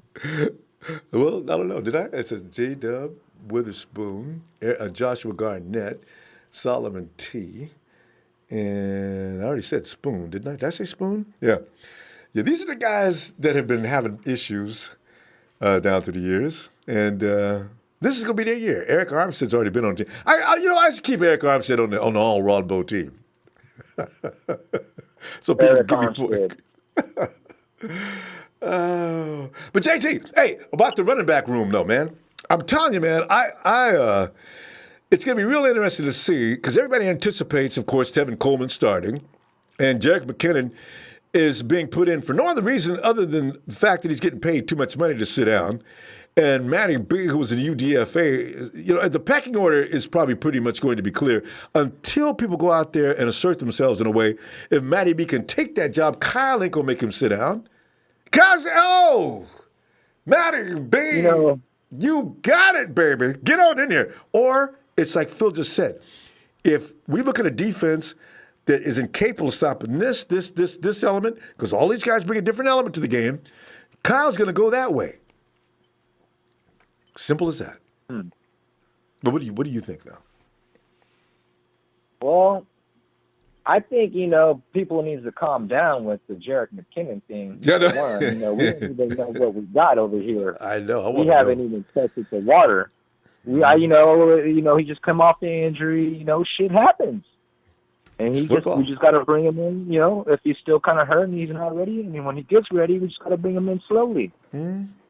Agree. And, eventually he'll come back, he'll catch up to speed. And then later on, when shit starts really cracking, people are going to be like, yeah, it's a good thing we kept him. They better not. For those who didn't want Jerick McKinnon, wanted to trade him or cut him, you got to stay on that so we can separate everybody. Because I've been one who's curious. I am dying to know why Kyle Shanahan wanted Jerick so bad. I mean, he really wanted him, JT. He paid top dollar, outbidded people. Because he's good. He's good, and he can just, you can play him like a receiver. He goes out. He can go out and run out. Because JT, because this is the guy, Kyle Shanahan and Bobby Turner, they don't beg no running backs or pay him top dollar to come and play. Tevin Coleman, they gave him a 2-year deal. Jerick McKinnon, they went after him. How many years is on Jerick McKinnon's deal? Isn't it 3 or 4? 3. I think it's more than 3. I think there's a 4-year deal in there. Yeah. So, I mean, Shanahan really sees what he's going to do with Jerick McKinnon. So, that's why I'm going to wait. I want to see what he's talking about. I don't know. People say that they should cut him. I think that's a bunch of crap. We don't even know what we got yet. And so, it's only watch. It's on time. Time will tell. We will see. I think it won't even be long. He may not be 100. He'll probably play, conservative football this year, and then maybe next year we're going to really see. Don't go heavy with. That's a good idea too. Don't go heavy with Jerick this year. Put him out on them screen plays and things like that, and let him go out and embarrass a linebacker. But let Tevin and Matty B do the heavy lifting for now. Up until about, if we get to the playoffs and McKinnon looks like he's ready to go, I want to see him too, though. So it's really a hard call to make right now. I want to see Kyle Shanahan kind of throw Jalen Hurd. I want to see what he can do. Goal line situation. Let's get Jalen back up to about 240. He ain't got to be 250. Get him up, because he was 250 at school. Let him get around 240. Boy. Yeah. I like to see that, because that's going to be fun to watch. Bam! Oh, wow! Get out the way! So we're going to see. I was reading an article on Jalen Hurd, and I think he put up like 900-something yards coming out of college. Like he was like sixth best or something like that. Because he can receive too. So that means you got a running back. Man, ain't no telling what Kyle's got. But Kyle ain't gonna talk about him. That's gonna be his secret weapon, his covert, his dude that all of a sudden teams will say, "Wait, who the hell is this?" Oh no, who is that? Ronbo? That's that dude they drafted last year, number 4. What? Number 3. Number 3. Wait, when did we pick up Jalen? 3rd round, right? 2nd Debo, 3rd round Jalen, right? Well, gotta use him. Hey, Ronbo, did you know that we got 2 elite returners on the team right now? We actually have 3. DJ Reed was the college best too. Dante set a record, and now you got Debo. He can also do it. We got plenty of return people. And I don't want to see Trent Taylor out there. Trent's got the best average out of all those guys? I don't know how. I read it. I didn't believe it. What? Really? So I was like, when I seen that, I was like, oh, it's going to be fun to watch this year. Football. And you know what? We got George. We got elite football players that are going to show out this year. Dante Pettis. That guy's a cat guy. That tripped me out. I kind of like this cat. I tell you. Did you see that? I know he's that licking the paws after a touchdown is, that's unacceptable in most NFL circles because of the machoism of this game. But Dante has no problem. I'll lick these paws all I want. Y'all don't like it? Dante Pettis. Hey, I like Dante. I mean, we got Debo, Kittle, Dante. Who am I missing? It's the team Bird. of the future. We got weapons, and it's going to be fun to watch. It's all about maturity. In 2 years, that team will be so untouchable. This year, they're going to be vicious. Next year, the window opens. After that, I don't know how wide it's going to be. JT, the only thing we have to worry about in 2020 is how much we got to start paying people. That's when usually problems start happening. When dudes start, I am worth so much money. I got to get paid. And then, we start having, but if we take the New England example, we can still stay relevant. And I don't know how they do that in New England, but you just got to find players. And players will be coming to us and say, I want to be a 49er, unlike they used to. So, it'll work out. It'll work out. Yeah, it's gonna work out. I think we're gonna be putting some stresses on. We're gonna be putting some stress on some defensive coordinators this year. Something terrible. That's gonna be fun to watch. I'm gonna be looking forward to football this year. It's gonna be fun. And you have every right. All right, Ronbo. All right, fam. I'll be looking for you tomorrow. Yep, I'll call in tomorrow. I'll be looking for you, JT. Appreciate you, fam. All right, have a good night. All right. Yeah. And we move over to Russo. What's up, Ronbo? Russo, man, as you know, we're singing tunes and praises. Like, pretty soon, we're going to start writing the folk songs before we even have any history. We're looking at potential and thinking, oh my God, if this works out. We did this a little bit last year, but I think this year we have license to look forward to good things. That defense is lit. And the offense, you already know with Shanahan, every DC in the league is sitting there thinking, Jesus Christ, we got to play the 49ers this year? Kyle friggin' Shanahan. What the hell do I expect from him? I could see that being the case because he's not going to be conventional, Russo. He's going to do bizarre, weird things that you really can't prepare for because of his creativity. You didn't see it coming. With the running backs we got now, Russo, what do you see coming? This is ridiculous. Well, training camp's right around the corner, so I guess, So, that's pretty much going to be the tale of the story that in preseason. So it's like, Mckenna could say tomorrow, I'm 100% healthy, I'm ready to go. Like he can say whatever he wants, but he's got to do it on the field. And I kind of suspect, at least early on in the season, I would tend to think that Coleman and Breida will definitely be active, at least week 1, week 2. And Shanahan generally dresses 3 running backs, and you might be like, oh, well, Mostert's going to be active. He plays special teams. But depending on how the defense kind of shapes out and how many receivers he makes active, it's possible that he activates all 4 of them. Yep. You know what I mean? Regularly, not even just like once or twice. Like it's possible all 16 games that all 4 of those running backs are active because he can line some of these guys up at receiver. We can go thinner at receiver and put somebody out wide. And, so I would expect McKinnon to slowly kind of get worked into it and see how he looks. And he was never a 3-down back at any point in his career at any level. So that is definitely not going to happen. But I could see him being either the first and second down guy or the third down guy.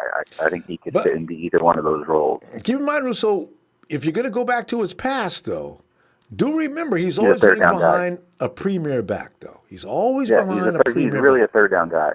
Yeah. Maybe. But in Shanahan's offense, all rules are off. All those things, tradition, everything is out. It's gone. It's really hard to call right now. Because Tevin Coleman wasn't a 3-down back in Atlanta either. So you see. No, he was the backup. Yeah. So you see, that's what I'm saying. It's really a little too soon to say. You're not going to be able to typecast any of these running backs just yet. maybe roles might form maybe 3 or 4 weeks in the season. But to start McKenna out as a third down back, I don't know. That's a lot of money to pay for a third down back. I don't think Shanahan has that in mind. But we'll see. It is. It You think is. he's gonna be a third down back for that much money? Who was going to be the first? Who Well, was going to be the first guy then? You thought you think he's going to start Breda last year? The one thing that I do know is that Tevin Coleman will be the guy that we use in the red zone most of the time and the goal line back. Well, we can agree on that. Yeah. Okay, right. As for Breda, I would definitely say that early on in the year, I would expect him to at least get a third of the touches between the three of them. I don't think he's going to get left out. I would imagine that early on, I would expect Breda week 1, week 2 to get a fair amount of touches, maybe 10 touches, whether it's a combination of rushing and receiving. And then I think just going on, like, it's going to be like a hot hand approach. Like, so you mean to tell me that if Breda's averaging 5 yards a carry and Coleman's averaging 4 or 5 yards a touch, that just because we're paying McKinnon, we're just going to be like, all right, well, we're paying him more, so we got to play him. Okay, but you're assuming McKinnon can't keep up with Breda and Coleman. This is the thing I just want everybody to understand. Don't assume anything until you see it, because we've not seen McKinnon yet, and to assume that he's going to fall behind these other guys might be a little premature. No, I don't think he's going to fall behind, and I think all said and done, he's going to do very well in this offense. Assuming that we actually give him a chance and we fully keep him and commit to him, like the plan is, I think he will flourish. I'm just saying early on, I expect him to be option 3 week 1. I don't think lining up on the first play of the first down of the first game, he's going to be the first running back out there. I would expect either Breda or Coleman to be out there. And then the second guy to come in, I would expect to be the opposite, Coleman or Breda. And I think McKinnon, if he's activated week 1, you might see him on the first drive, you might see him on the second drive. And I think he's just going to be the guy that they don't want to overdo him early on. And I think they want to week 1, how do you feel? Yeah, we just have so many good options and so much depth. I just think as the season progresses, we'll start to see more of him, and then we'll open up the playbook with him, and then you'll really see what he brings to the table.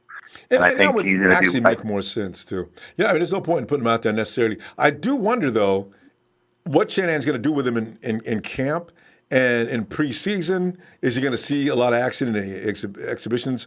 Right. What are you going to do with this guy? Because you're going to have to be able to make a real assessment on whether or not he's ready to go or not. And that could be interesting. I mean, nobody knows. That's the thing. Yeah. There's no way you can know. You just have to let it play out, and you have to see. Like, oh, God. It's exciting stuff. And Matty B, everybody's pulling for Matty B. Just don't want him to get hurt. Matty B has a tendency to get wiped out in preseason every year. Yeah. He's got to stay out. Matty B, come on, man. I'm going to put Matty B on the all. Good. Shanahan's used 3 backs, like, as far back as I remember. Like, other than when he was with, like, Houston early in his career as a coordinator, like when they had Arian Foster, who was a true workhorse running back, he had, like, multiple guys. Like, in Cleveland, they had, like, Ben Tate. They had Isaiah Crowell. They had... Russo, wait, one question. Did Arian Foster, was that Shanahan running that offense at that time? At the very end of it, yeah. Again, another running back exploding. Matt Schaub. That was Matt Schaub's last good years of his career. That's right. That was Schaub. I tell you, that's right. Anyway. Yeah. Russo, we got to stop here. But I tell you what, I'll look for you tomorrow. Always good stuff with you, man. All right, bro. Have a good night. You too. Glad you got the audio fixed. Yeah, I know. I was worried about that. We can't have no phones. All right, Russo. There was like 6 of us all talking to each other. Like, I can hear you. I know, right? You guys can hear each other. I can hear you guys too, but nobody can hear me. This is the story of my life. Goes back to kindergarten. Have a good night, Russo. All right, bro. Later. Oh, God. Yeah, that's going to be real interesting to see what the 49ers do. As far as that running back room's distribution of workload and stuff like that is all predicated on who we're playing.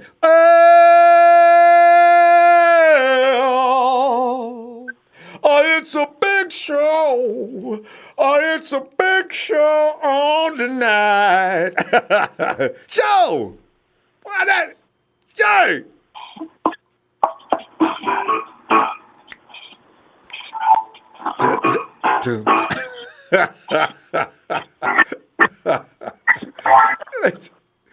Show. So it's got some new music, it seems. Show. Good evening, Your Honor. It's getting Good evening, Your Honor. He's Wapner. I was trying to figure out. Well, I haven't heard that in a long time. Was that Judge Nancy? No, it's Wapner. Nancy. Which That's one? The People's Court. The People's Court. Yeah. And I would like to address Your Honor. I would like to address you tonight, Your Honor, and request that the court issue a bench warrant for a gentleman by the name of Kenny. He is slandering our client, Jared McKinnon, without him present, getting due process, giving us the opportunity to defend him. He hasn't made a strong case as to why he's going to be cut. He's basing his claims off of the past year's injury, which is not enough in itself to cut a player from a team or convict, and not even giving him a chance or to see the light of day. This whole offensive playbook is designed around Jared McKinnon, which is why we got into a bidding war with the Jets and overpaid for him, and we successfully acquired him in free agency. I agree. You know what I mean? Like, people are overlooking that whole design. You're right. It was set up for him. Our whole season went to the toilet without Jared McKinnon, and once that happened, then Garoppolo went down, and if we were to have McKinnon, I think Garoppolo wouldn't have been forced to run out of bounds if McKinnon was still in the game, because he takes a lot of pressure off of Jimmy, and it's designed for him to get our receivers open. You know what I mean? Shanahan dedicates his whole entire offense off of the running game. Yeah, and it totally throws off the defense, and there you go. You can't just give up on a running back because he had one bad year coming off of an ACL injury. There's popularity that Breda's won the hearts of everybody. But you know what? Here's a point I want to amplify that you just made too. But here's the thing. You just like you said though, the playbook was designed and written around McKinnon, and all of a sudden, I don't know what Matty Bree was doing in practice, but was Matty Bree running the same plays, or did Matty Bree have to get a kind of a crash course? I don't think so. I think Breida didn't have enough time to. He was an undrafted free agent who was practically on the. He was on the practice squad, I believe, when we first drafted him, or when we first signed him. No, Breida. No, he came in. Remember, they said he was the best rookie in camp that first year he came in. I mean, he came in guns blazing. He did a good job. He was never in question. It was what we were wondering about was Carlos Hyde going to lose his job because of Matt Breida. There we go. But yeah, we spent a lot of money on Jerick McKinnon because this whole offense, like I said, is designed for him, and he fits this system perfectly because of his skill set as a receiver. And unfortunately, that's the thing that ups him over Matt Breida is he's a better receiving back than Matt Breida is. If you actually ever noticed, we never really hardly ever threw the ball to Matt Breida, which is why again Jimmy Garoppolo went down because Matt Breida is not a great receiver as a running back. He wasn't bad, but it's not his forte. Because McKinnon actually runs routes. If you look at some footage, and I recommend, fam, look at some footage of Breida making absolute fools out of coverage. I don't know if Matty B has that skill. Matty B can go get that pass if he goes to a certain spot, but McKinnon runs routes, and that's a plus. And You're right. That is where he will, unfortunately, I know a lot of people don't want to hear this, but I think Matt Breida is going to be the one on the sideline because don't forget we still have Kyle Juszczyk back there. He's a running back and a halfback. And a receiver. You know what I mean? And a receiver. And so that's three running backs right there. McKinnon, Coleman, and Juszczyk. So I think we're gonna rest Matt Breida a lot this year. We're going to bring him in certain packages and stuff like that. But I don't think he's going to see what he saw a lot last year. You know what I mean? Because of his health. His health is a concern. His health is a concern. He can't stay healthy every week, and yes, he runs 22 miles an hour. That's great and all, but he has to stay healthy at the same time. You know what I mean? Like I was Breida's running past dogs. 22 miles an hour. Oh my God. Oh Jesus! You can feel the wind blowing as he goes by. Yeah. You're like, what the hell was that? It just went by. But you're right. But yeah, I think he's such a popular guy. Everybody loves Breida. You don't want to see him get mistreated, and seeing him on the sidelines, you'd feel bad about it. But production is production, and Mckenna does have a skill set probably a level above Matty B as far as running a route. I don't know. Go ahead. Think of it this way: Matt Breida is considered a sophomore, and Coleman and Mckenna are seniors, as well as Juszczyk. I mean, you don't sit those guys for a sophomore or freshman. You know what I mean? So that's just the way it unfortunately is going to be. Our starting running back core is already set. I believe it's clearly McKenna and Coleman, and when McKenna is fully healthy, it's going to go. The crown is going to be passed to him, given back to him. Coleman's going to take over for the first few weeks of the season, and then once the bye week happens, I think you're going to start seeing a lot more of McKenna. Just in time for the Cleveland Browns. Yeah. Woo! Oh, it'd be a good time to bring him out too, because the Browns won't be ready for that, because they haven't seen him yet. Nope. Nope.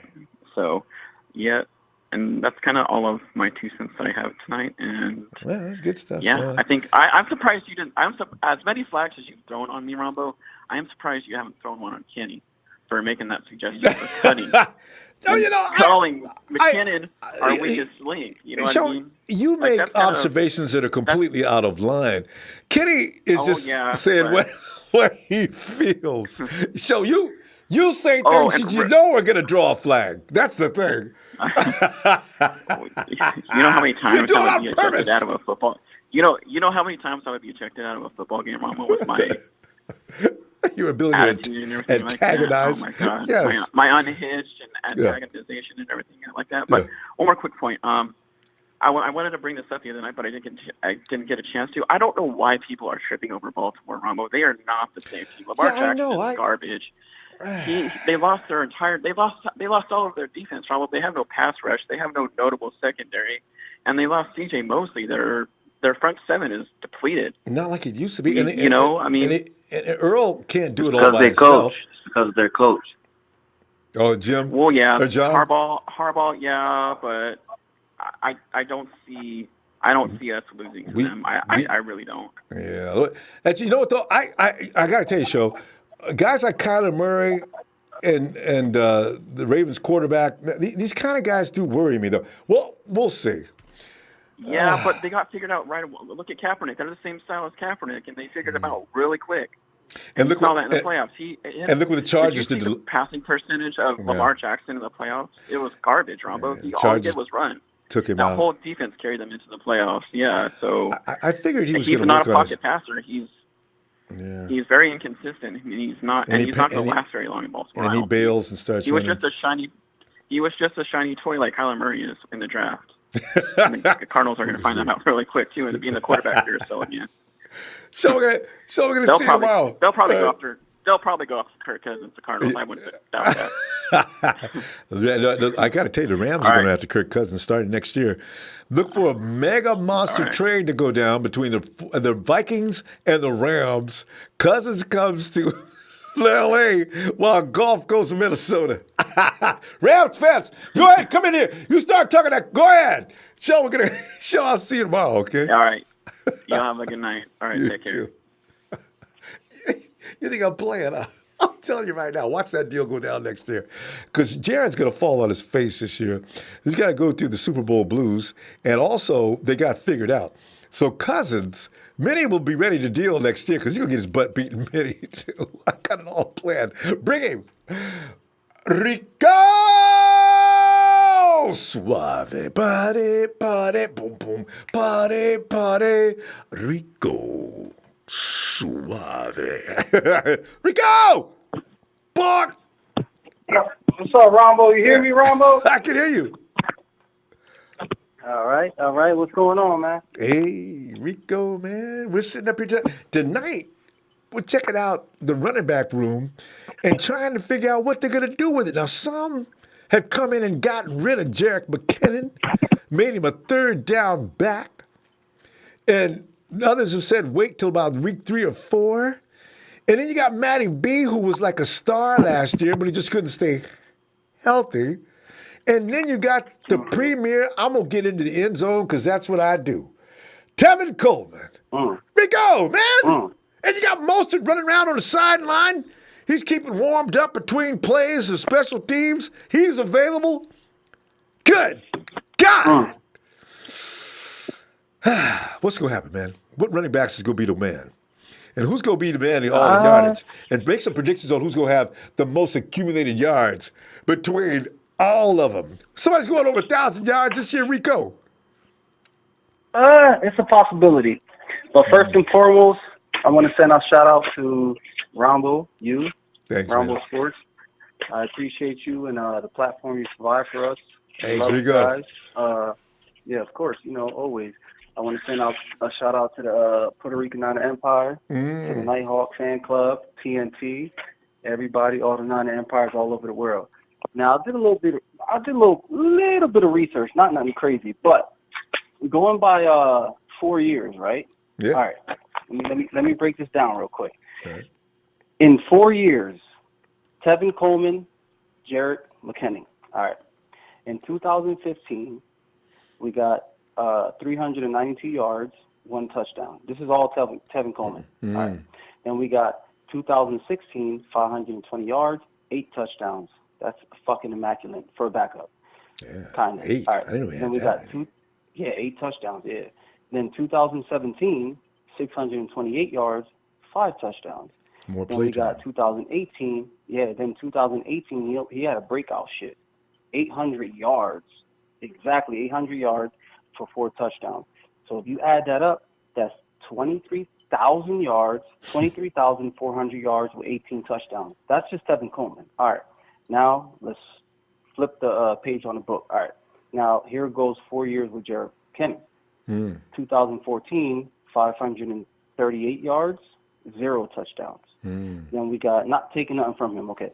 2015, 271 yards rushing, 2 touchdowns. 2016, 539 yards, 2 touchdowns. 2017, 570 yards, 3 touchdowns. So he got 7 touchdowns, 19,000. 19,180. Okay. So if you think about it, Tevin Coleman got 18 touchdowns. Jerick McKinnon, only 7. But you can't take nothing from these guys. You know what I mean? They was playing on different teams, different lines and shit like that. But if you do the numbers, Tevin Coleman is like really, really just outstanding, ripping them. But remember, fucking outstanding. You at the same time though, you got Jerick was playing behind Adrian Peterson, and also then he played behind Cooks. His time on the field, Tevin got more touches, probably quite a bit more touches. But Tevin is probably still the more talented between the two, maybe. I think so, just from his record alone.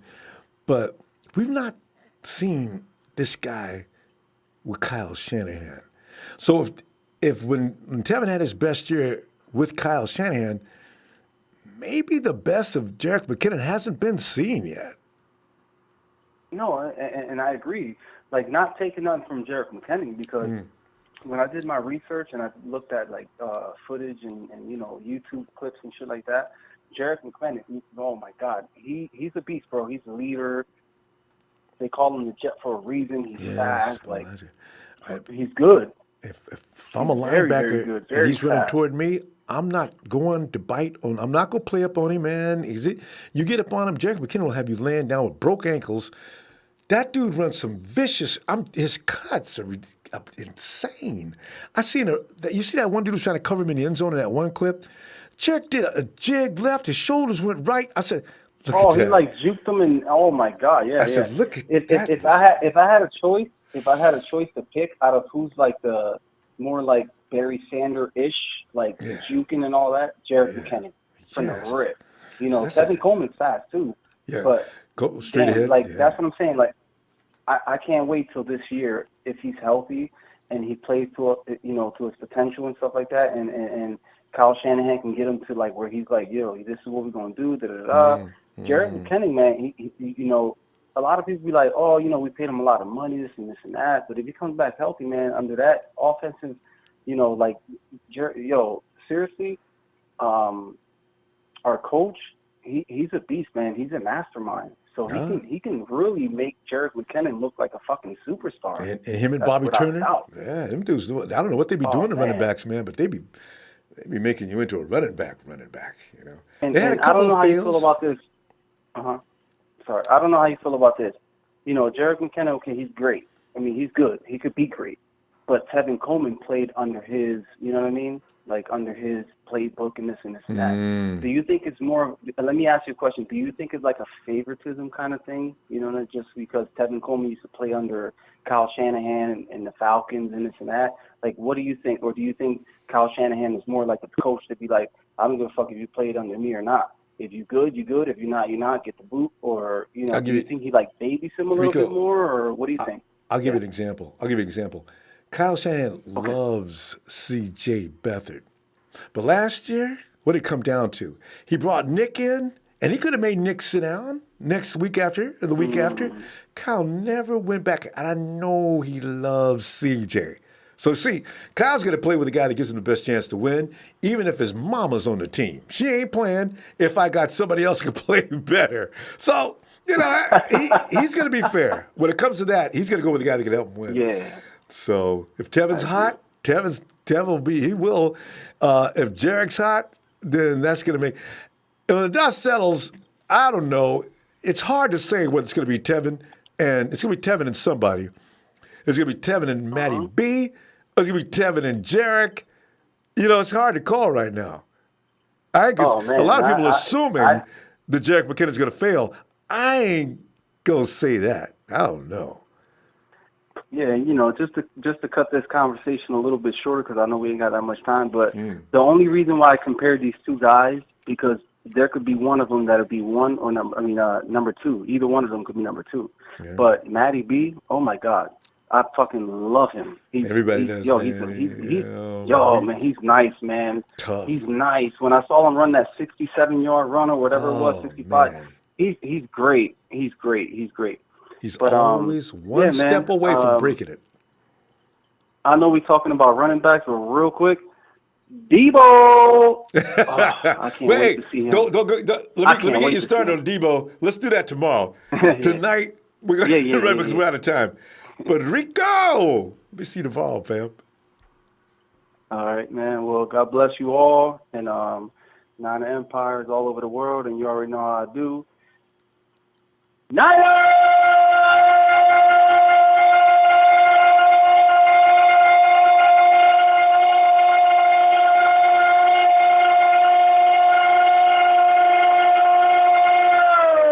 And fuck the other teams in the NFL. You already know how we do Nine Empire. Let's get it, Ronbo. You taught me that, Ronbo. Let's go, baby. Rico, that was awesome, man. I like that. I love you guys. Rico! Have a good night, fam. All right, bro. You too. God bless. Bye. Yeah. Oh, man. Oh! And let's ride on out to the desert where AJ standing by. AJ!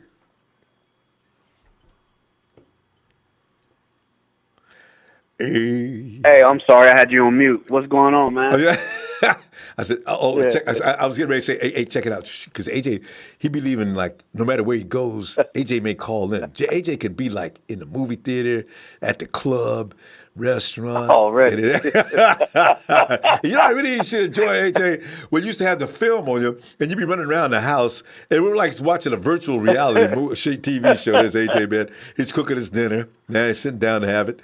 He's still waiting. That's why we wouldn't call you, because we was waiting to see the whole show. It was yeah, man. Hey, man, I was reading some stuff about our coach, man, Cal Shanahan and whatnot. They was coming up with some some frosty, fluffy ideas, I guess, for Jim Harbaugh being the GM and having Kyle Shanahan as the head coach still, and it was like a mock-up. I forget, it was a third person involved as well, but it was on I think it was on our Niners.com or Niners Facebook page or something. I think that was a fan-driven rumor. Here's the thing, AJ.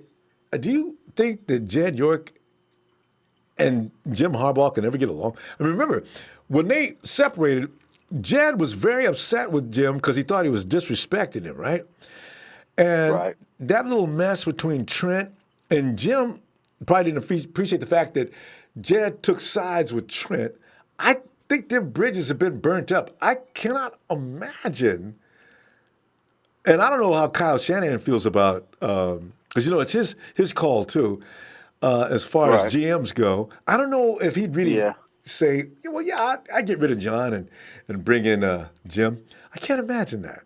Because I think the relationship between John and Kyle is probably a little stronger. And remember, Kyle is going to choose a GM he wants to work with, and that's why, since Jed had that trouble with Harbaugh and Balky, he just came and said, you know what, I'm going to hire my coach first and have him pick out a general manager. And this way, if I see any fighting, I'll be shocked. And that's why, people got to remember, Kyle makes this call on who's going to be the GM most likely. So if he likes Harbs, maybe. So I know Big Show was saying something about why Baltimore is getting in. I kind of like said, yeah, I know why, because of John Harbaugh. Because, John Harbaugh makes his personnel look great. It's just like what San Antonio coach, he didn't have a lot of star players. He had some star players, don't get me wrong, Tim Duncan, Popovich. But, he made it work. Like, he made, it look good, even though they were, like, playing, peanut butter and jelly on the court. They wasn't really the saltiness. They was bland. But they real bland, man. What do they call Tim Duncan? Mr. Fundamental? Mr. Fundamental, yeah. Really disciplined. And that's the thing the 49ers need to do. And that's what Belichick does, too. The Patriots ain't out there holding clinics. Belichick, he's a better example, my bad. Because some coaches just do your job. That's all I ask you to do. Just do your job. Because the coaches already got it figured out how it's going to work together. So it's the coaches that don't know. They're out there experimenting and doing things they're not really good at. You can't tell each player to do your job and it'll all come together because he don't know himself. What's one of the worst coaches you ever seen in the NFL? In the NFL, one of the worst is probably the one that just got fired for the Rams when he was in St. Louis. He's a perfect example. What is that fool's name? Yeah. See, he can't coach no offense. He's not bad with his defense. But his offense, I don't know who he hires or work with. He had a couple of OCs that didn't know what they was doing. They didn't know any more about it than he did, right? What is that clown's name? Anyway. I can't think of his name right now either. They was that terrible that, he kind of like we got over had him. A real mark. Yeah, get over him real quick. The defense is always fiendish, though. But the offense is always a question. But But I'm worried about, I ain't going to front. I'm worried about Arizona's team with the Kyle Murray quarterback, man. What if he's a Mighty Mouse / very accurate and very good with his throws, and he's our division. So we're gonna have to really get through some stuff. Yeah, he's accurate too. He's very accurate, and he can get out. Accurate. And he knows how to get out of them situations. He can find an avenue to throw the ball to. You watch him closely. He's very clever at what he does. And he's cunning. He's like a young Russell Wilson, actually. But you know what? AJ, I got to tell you, he may be better than Wilson. At some point. I'm afraid of, man. At some point in the next couple of years. Wilson's awfully accurate, too, though, most of the time. We're going to see. No, he's more accurate when the defense breaks down. When that's Wilson. That's Wilson. He hasn't been, like, super accurate like a Dan Marino type. With the coverage, and he hasn't did that yet. I haven't seen it. If he does it, it's not very often. It's seldom. But he makes his living on broken plays. That's it. Exactly. And if you look at the Hawks' offense, there was no offense. They was out there playing sandlot football. As soon as the play broke down, and 9 out of 10 times it did break down unless they was running the ball. So Doug Baldwin, some of the other receivers he had, they just knew how to get open somehow. Because, when him scrambling around, it screws up the secondary. And Russ would know right where they were going to be somehow. And They must have drop the practiced it ball a right lot in the out right there spot. written, man. They must have practiced it a lot. They He's had so to practice damn that a lot because it always end up us getting the bad end of the stick, and we lost a lot of stupid games from the breakdowns, and it happened too often for not Way only our too team often. but other teams. So, as a matter of fact, they did it to where the Hail Mary thing was going on. They just had a luck streak with that, man. And it was works. embarrassing for a lot of teams. It was embarrassing, though. It was embarrassing. Like, wow, you let that happen?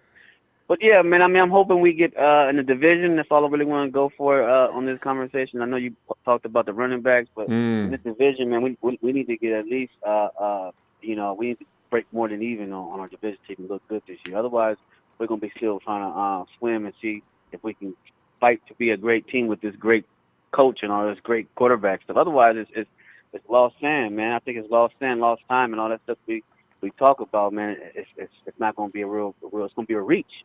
Everything we say is just a reach. You feel me? That's what I feel. True. I'm like, man, But you can see actually a structure with Kyle Shanahan. You can see how pieces are fitting together, and you can see what he knows what he's doing. If he could stop losing players, we would see it a little more clearly. Because like last year was the most strangest thing. Like Show was pointing out a minute ago, that playbook was written around Jerick McKinnon. So all of a sudden, wow, no, he didn't. I mean, Kyle's probably thinking, what? Oh, man, just take this out of my pocket and throw this away. I gotta try to get Matty B up to speed. I got 1 week before the Vikings game. Oh, man. But he looked calm, because it's been you and me, AJ. As I know if it's me, oh, hell no. Jerick, get your ass up, man. Oh, no. Oh, everything I got planned is around you. See. I just hope Debo. I hope Debo is going to be the big wide receiver name that we need. Otherwise, catching the ball wise, we really ain't had nobody come out yet this year or last year that we was wanting to have a wide receiver. But we went bad record wise 4 and 12. So I mean, we need a great Dante Pettis. Yeah, he's small though, Ronbo. He's real small. He about my size, a little bit bigger. So that's small. I'm only 180. And how much is he? Yeah, Dante's about 190. Dante will not go over 200 pounds, I don't think. So, but the thing is, that ain't good, bro. Well, he says he's been getting stronger. I don't know what that means. but I mean, as far as a talented receiver, we got some, and I don't know that. I got a feeling Kyle's going to rely mostly on that backfield, though. That's why I got a feeling there's going to be days or games when all the wide receivers ain't dressing out. We'll see. And all the running backs so the backfield might be the look, man. I ain't gonna lie, I ain't gonna hold you either. I know that if Frank Gore was 6 years younger, I would take him over all what we have right now. You're supposed to. You're supposed to. That's a Hall of Fame running back. Yeah. Yeah, all day. So he got the slowness, he got the look and the vision, and he was slow compared to these running backs. So Frank knows where to go. And he knows where to go. Hopefully they do, man. And AJ, you know what I still love about Frank Gore that I've never seen any other running back?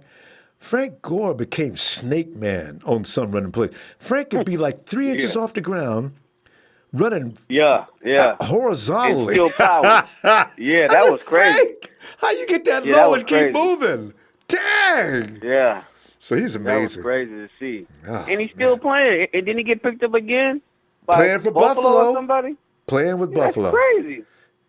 Dude is going to be like number 3 on the all-time list before he gets through playing. Frank ain't feeling tired. Ain't nobody hurting him. I mean, and Frank can get up from them hits and think, that's the best y'all can do, man. I felt more powerful, more pain in 2000 than I do now. Let's go. After contact, and I mean, it'd be a blessing for him to even, like, if he get enough touches in Buffalo, if he get about 800 yards, I mean, he going to break some. If he get about 800 yards, close to what? He almost did 20 yards short from 1,000. So I mean, I'm wondering. Yeah, how many years in a row? I'm wondering who's next on the list because last time we showed that list, Frankie's already moving up on somebody. I forget who's next, but he's moving up that ladder. Yeah, he's up there. He's taking somebody's name for sure. First round. He get enough touches.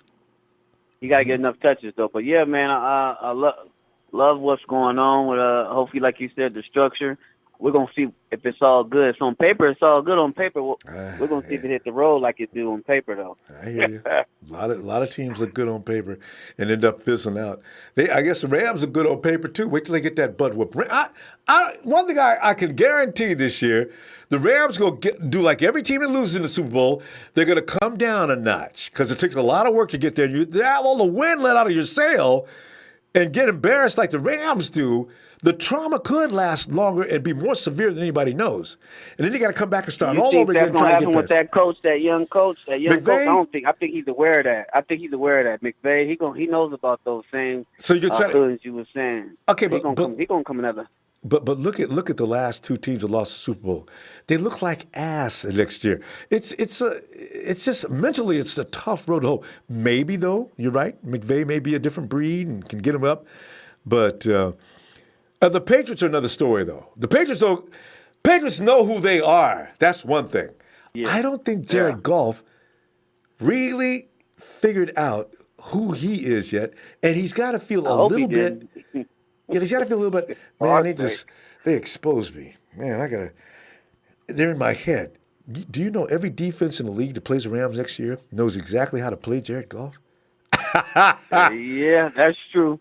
Patrick Mahoney, I thought he was on that level for a minute there. The way they was pumping him up for a while, I was like, then they got a Patrick Mahomes and Jared Goff. That's a bad boy. I thought they was on the same level, but he's not. No, Mahomes is outdoing him by a long shot. Way out ahead of him. In fact, Patrick Mahomes, if I had to bet money, if I'd make a side bet, everybody bets on the Patriots. If I had to put a couple of $100. Man, put that on the Chiefs, man, to win that AFC, man. I ain't lying, man. Patrick Mahomes ain't real. That boy ain't real. Yeah. And he got Andrew Reid as his coach. I'm talking about a kid who could throw with his left hand. I mean, take the ball, switch, and throw with his left hand because the right side of his body's covered. I'm talking about a kid who throws no-look passes, not in just a playground or high school. He's throwing no-look passes in the NFL. Are you kidding me? People didn't know. I said, he looks good and everything. He's coming from an offense. And I don't think he's going to do it. He came in and dominated. So I feel like a fool. Dude throwing out the stadium, Ronbo, he's throwing out the stadium. He's got a cannon. Like, damn. What the hell? He's a freak. Like, this is unreal. It's going to be him and whoever, I hope it's us, in the NFC for years to come. Tom's run out of time, and that young stud is going to take him out. If they come in next year, man, he's got too much season now. Patrick Mahomes going to get Tom Brady. Well, I know. We'll see. Our quarterback, Jimmy G, bro, we're going to have to see if he's not even about healthiness. Is he able to do a whole season? Not even about the word healthiness. Just do a great QBR average, averaging over, 80% or whatever. That should be don't worry about that. Automatic. You know since he got paid so much, if he can't get 80% or better, bro, it's a problem. But remember, he did that in 2017. He can play.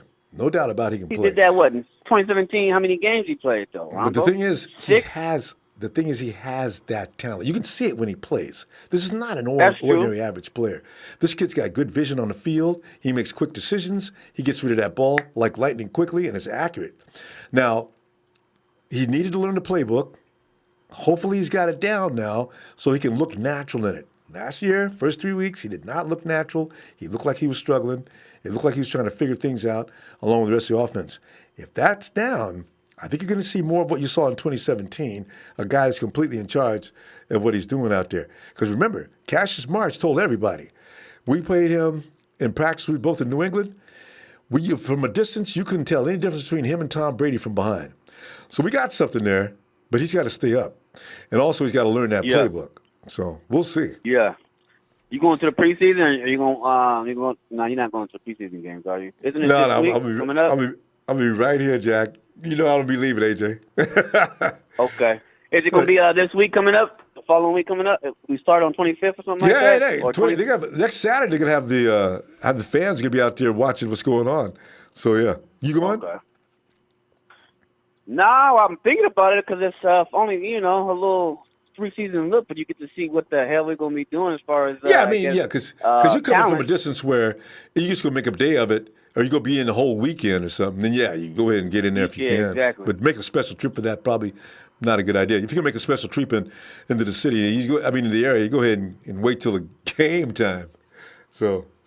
If I do, I gotta have a fresh apparel, I gotta have a fresh look so I can feel like everything is fresh and new. Because man, I told him we left the bed last year, so we got to get it right. We got depth this year, AJ. Two guys going down will not end the season this year. Now they can't lose 9 and 10 dudes like they be doing, but they can lose a couple of people this year and still be rolling. As long as it ain't the quarterback. We got plenty of running backs. We got a lot of wide receivers. It's going to be interesting to see what happens. I hope but this will be the year nobody gets hurt. Watch, because they can afford it. Okay. Good talk, bro. All right, AJ. I'll talk to you tomorrow, fam. You get some time. Okay. All right. Do what it do. Yeah. All right. And there it is, fam. Oh, let me get it. Hey, Nico Jones, OKC 405, not a gang bang bang. Talking Man 78, Mr. RB prediction. Mr. R. My running back prediction, Matty B, Tevin Coleman, and Jerick McKinnon. Yep. This is the normal. This is normal. Everybody's got Jerick McKinnon, the man in the shadows. And, rightfully so. We haven't seen him do anything. Something for nut 10. Hey, don't forget McKinnon had the running back bench press record and stupid fast and very strong. Hercules. I ain't going to say nothing about Jerick McKinnon negative. I want to see what he's got to offer. Hopefully that knee's not bothering him. I want to see what he got because I already seen him in highlights. That boy is scary. Jeff Tad says, Terrell Owens is picking the 49ers to win the West. T.O., boy. It makes sense, so. It will later. J.D. Hawk Hater TV. Click on over there, fam. Click that logo and it takes you right to his channel. He says, next Saturday, I'll be at 49ers camp. VIP status. JD told us about that a while back. He's had that ticket for a while. I'll call in and report. And I saw football is back, baby. Hopefully they'll let you use a phone. The 49ers, during these sessions, they seem to be very, very careful about these security efforts. We'll see. Amy Gaffney, what's good? What's good, Empire? And Tampa Bay might be tough looking at the roster we need, not sleep on them. Oh, there'll be no team stepped on. You just predict that you guys can beat them up or not. And Brian, come on. I think we can sweep the Rams. Brian, I'm glad somebody else sees the Rams weakness like I do. They just don't look that tough to me anymore. Split with the Cards. No, I disagree with that, Brian. You got to get over last year. The Cardinals had no business beating the 49ers last year, to be honest. And Rams, we go 4-2 in the division. Is that going to win the West? Maybe. Jeff Tarrant says, guess who Vegas has favored to win 2019 Defensive Rookie of the Year? I know, I've read that. And none other than, just using my vernacular, it's none other than Mrs. Bosa's baby boy, Nicky B. I read that earlier. Jimmy G in the house. He says, attention, a game, attempts a game maybe? Coleman, 15. Attempts a game. McKinnon, 10. Okay, those are attempts. So Coleman's going to be the biggest ball carrier. McKinnon's going to be second best, or second most. Attempts for the first 3 games. And then Monday night versus the Browns, a showcase of what McKinnon would have been last year. Shanahan shows the world. Niners. Who else? Somebody else said that. Was that Russo? Or was that, who said that look for McKinnon to come in on that Monday night game with the biggest volume of his carries? I could see that. No point in bringing him along any faster than necessary. We got plenty of running backs. And if Jerick ain't 100%, then sit your little butt down. And we'll see you later. Fam, I'm going to roll on up out of here for now. And tomorrow, get ready for the Book of Champions Sunday. Ref. Fam, don't forget to hit that like and have a great night. Night,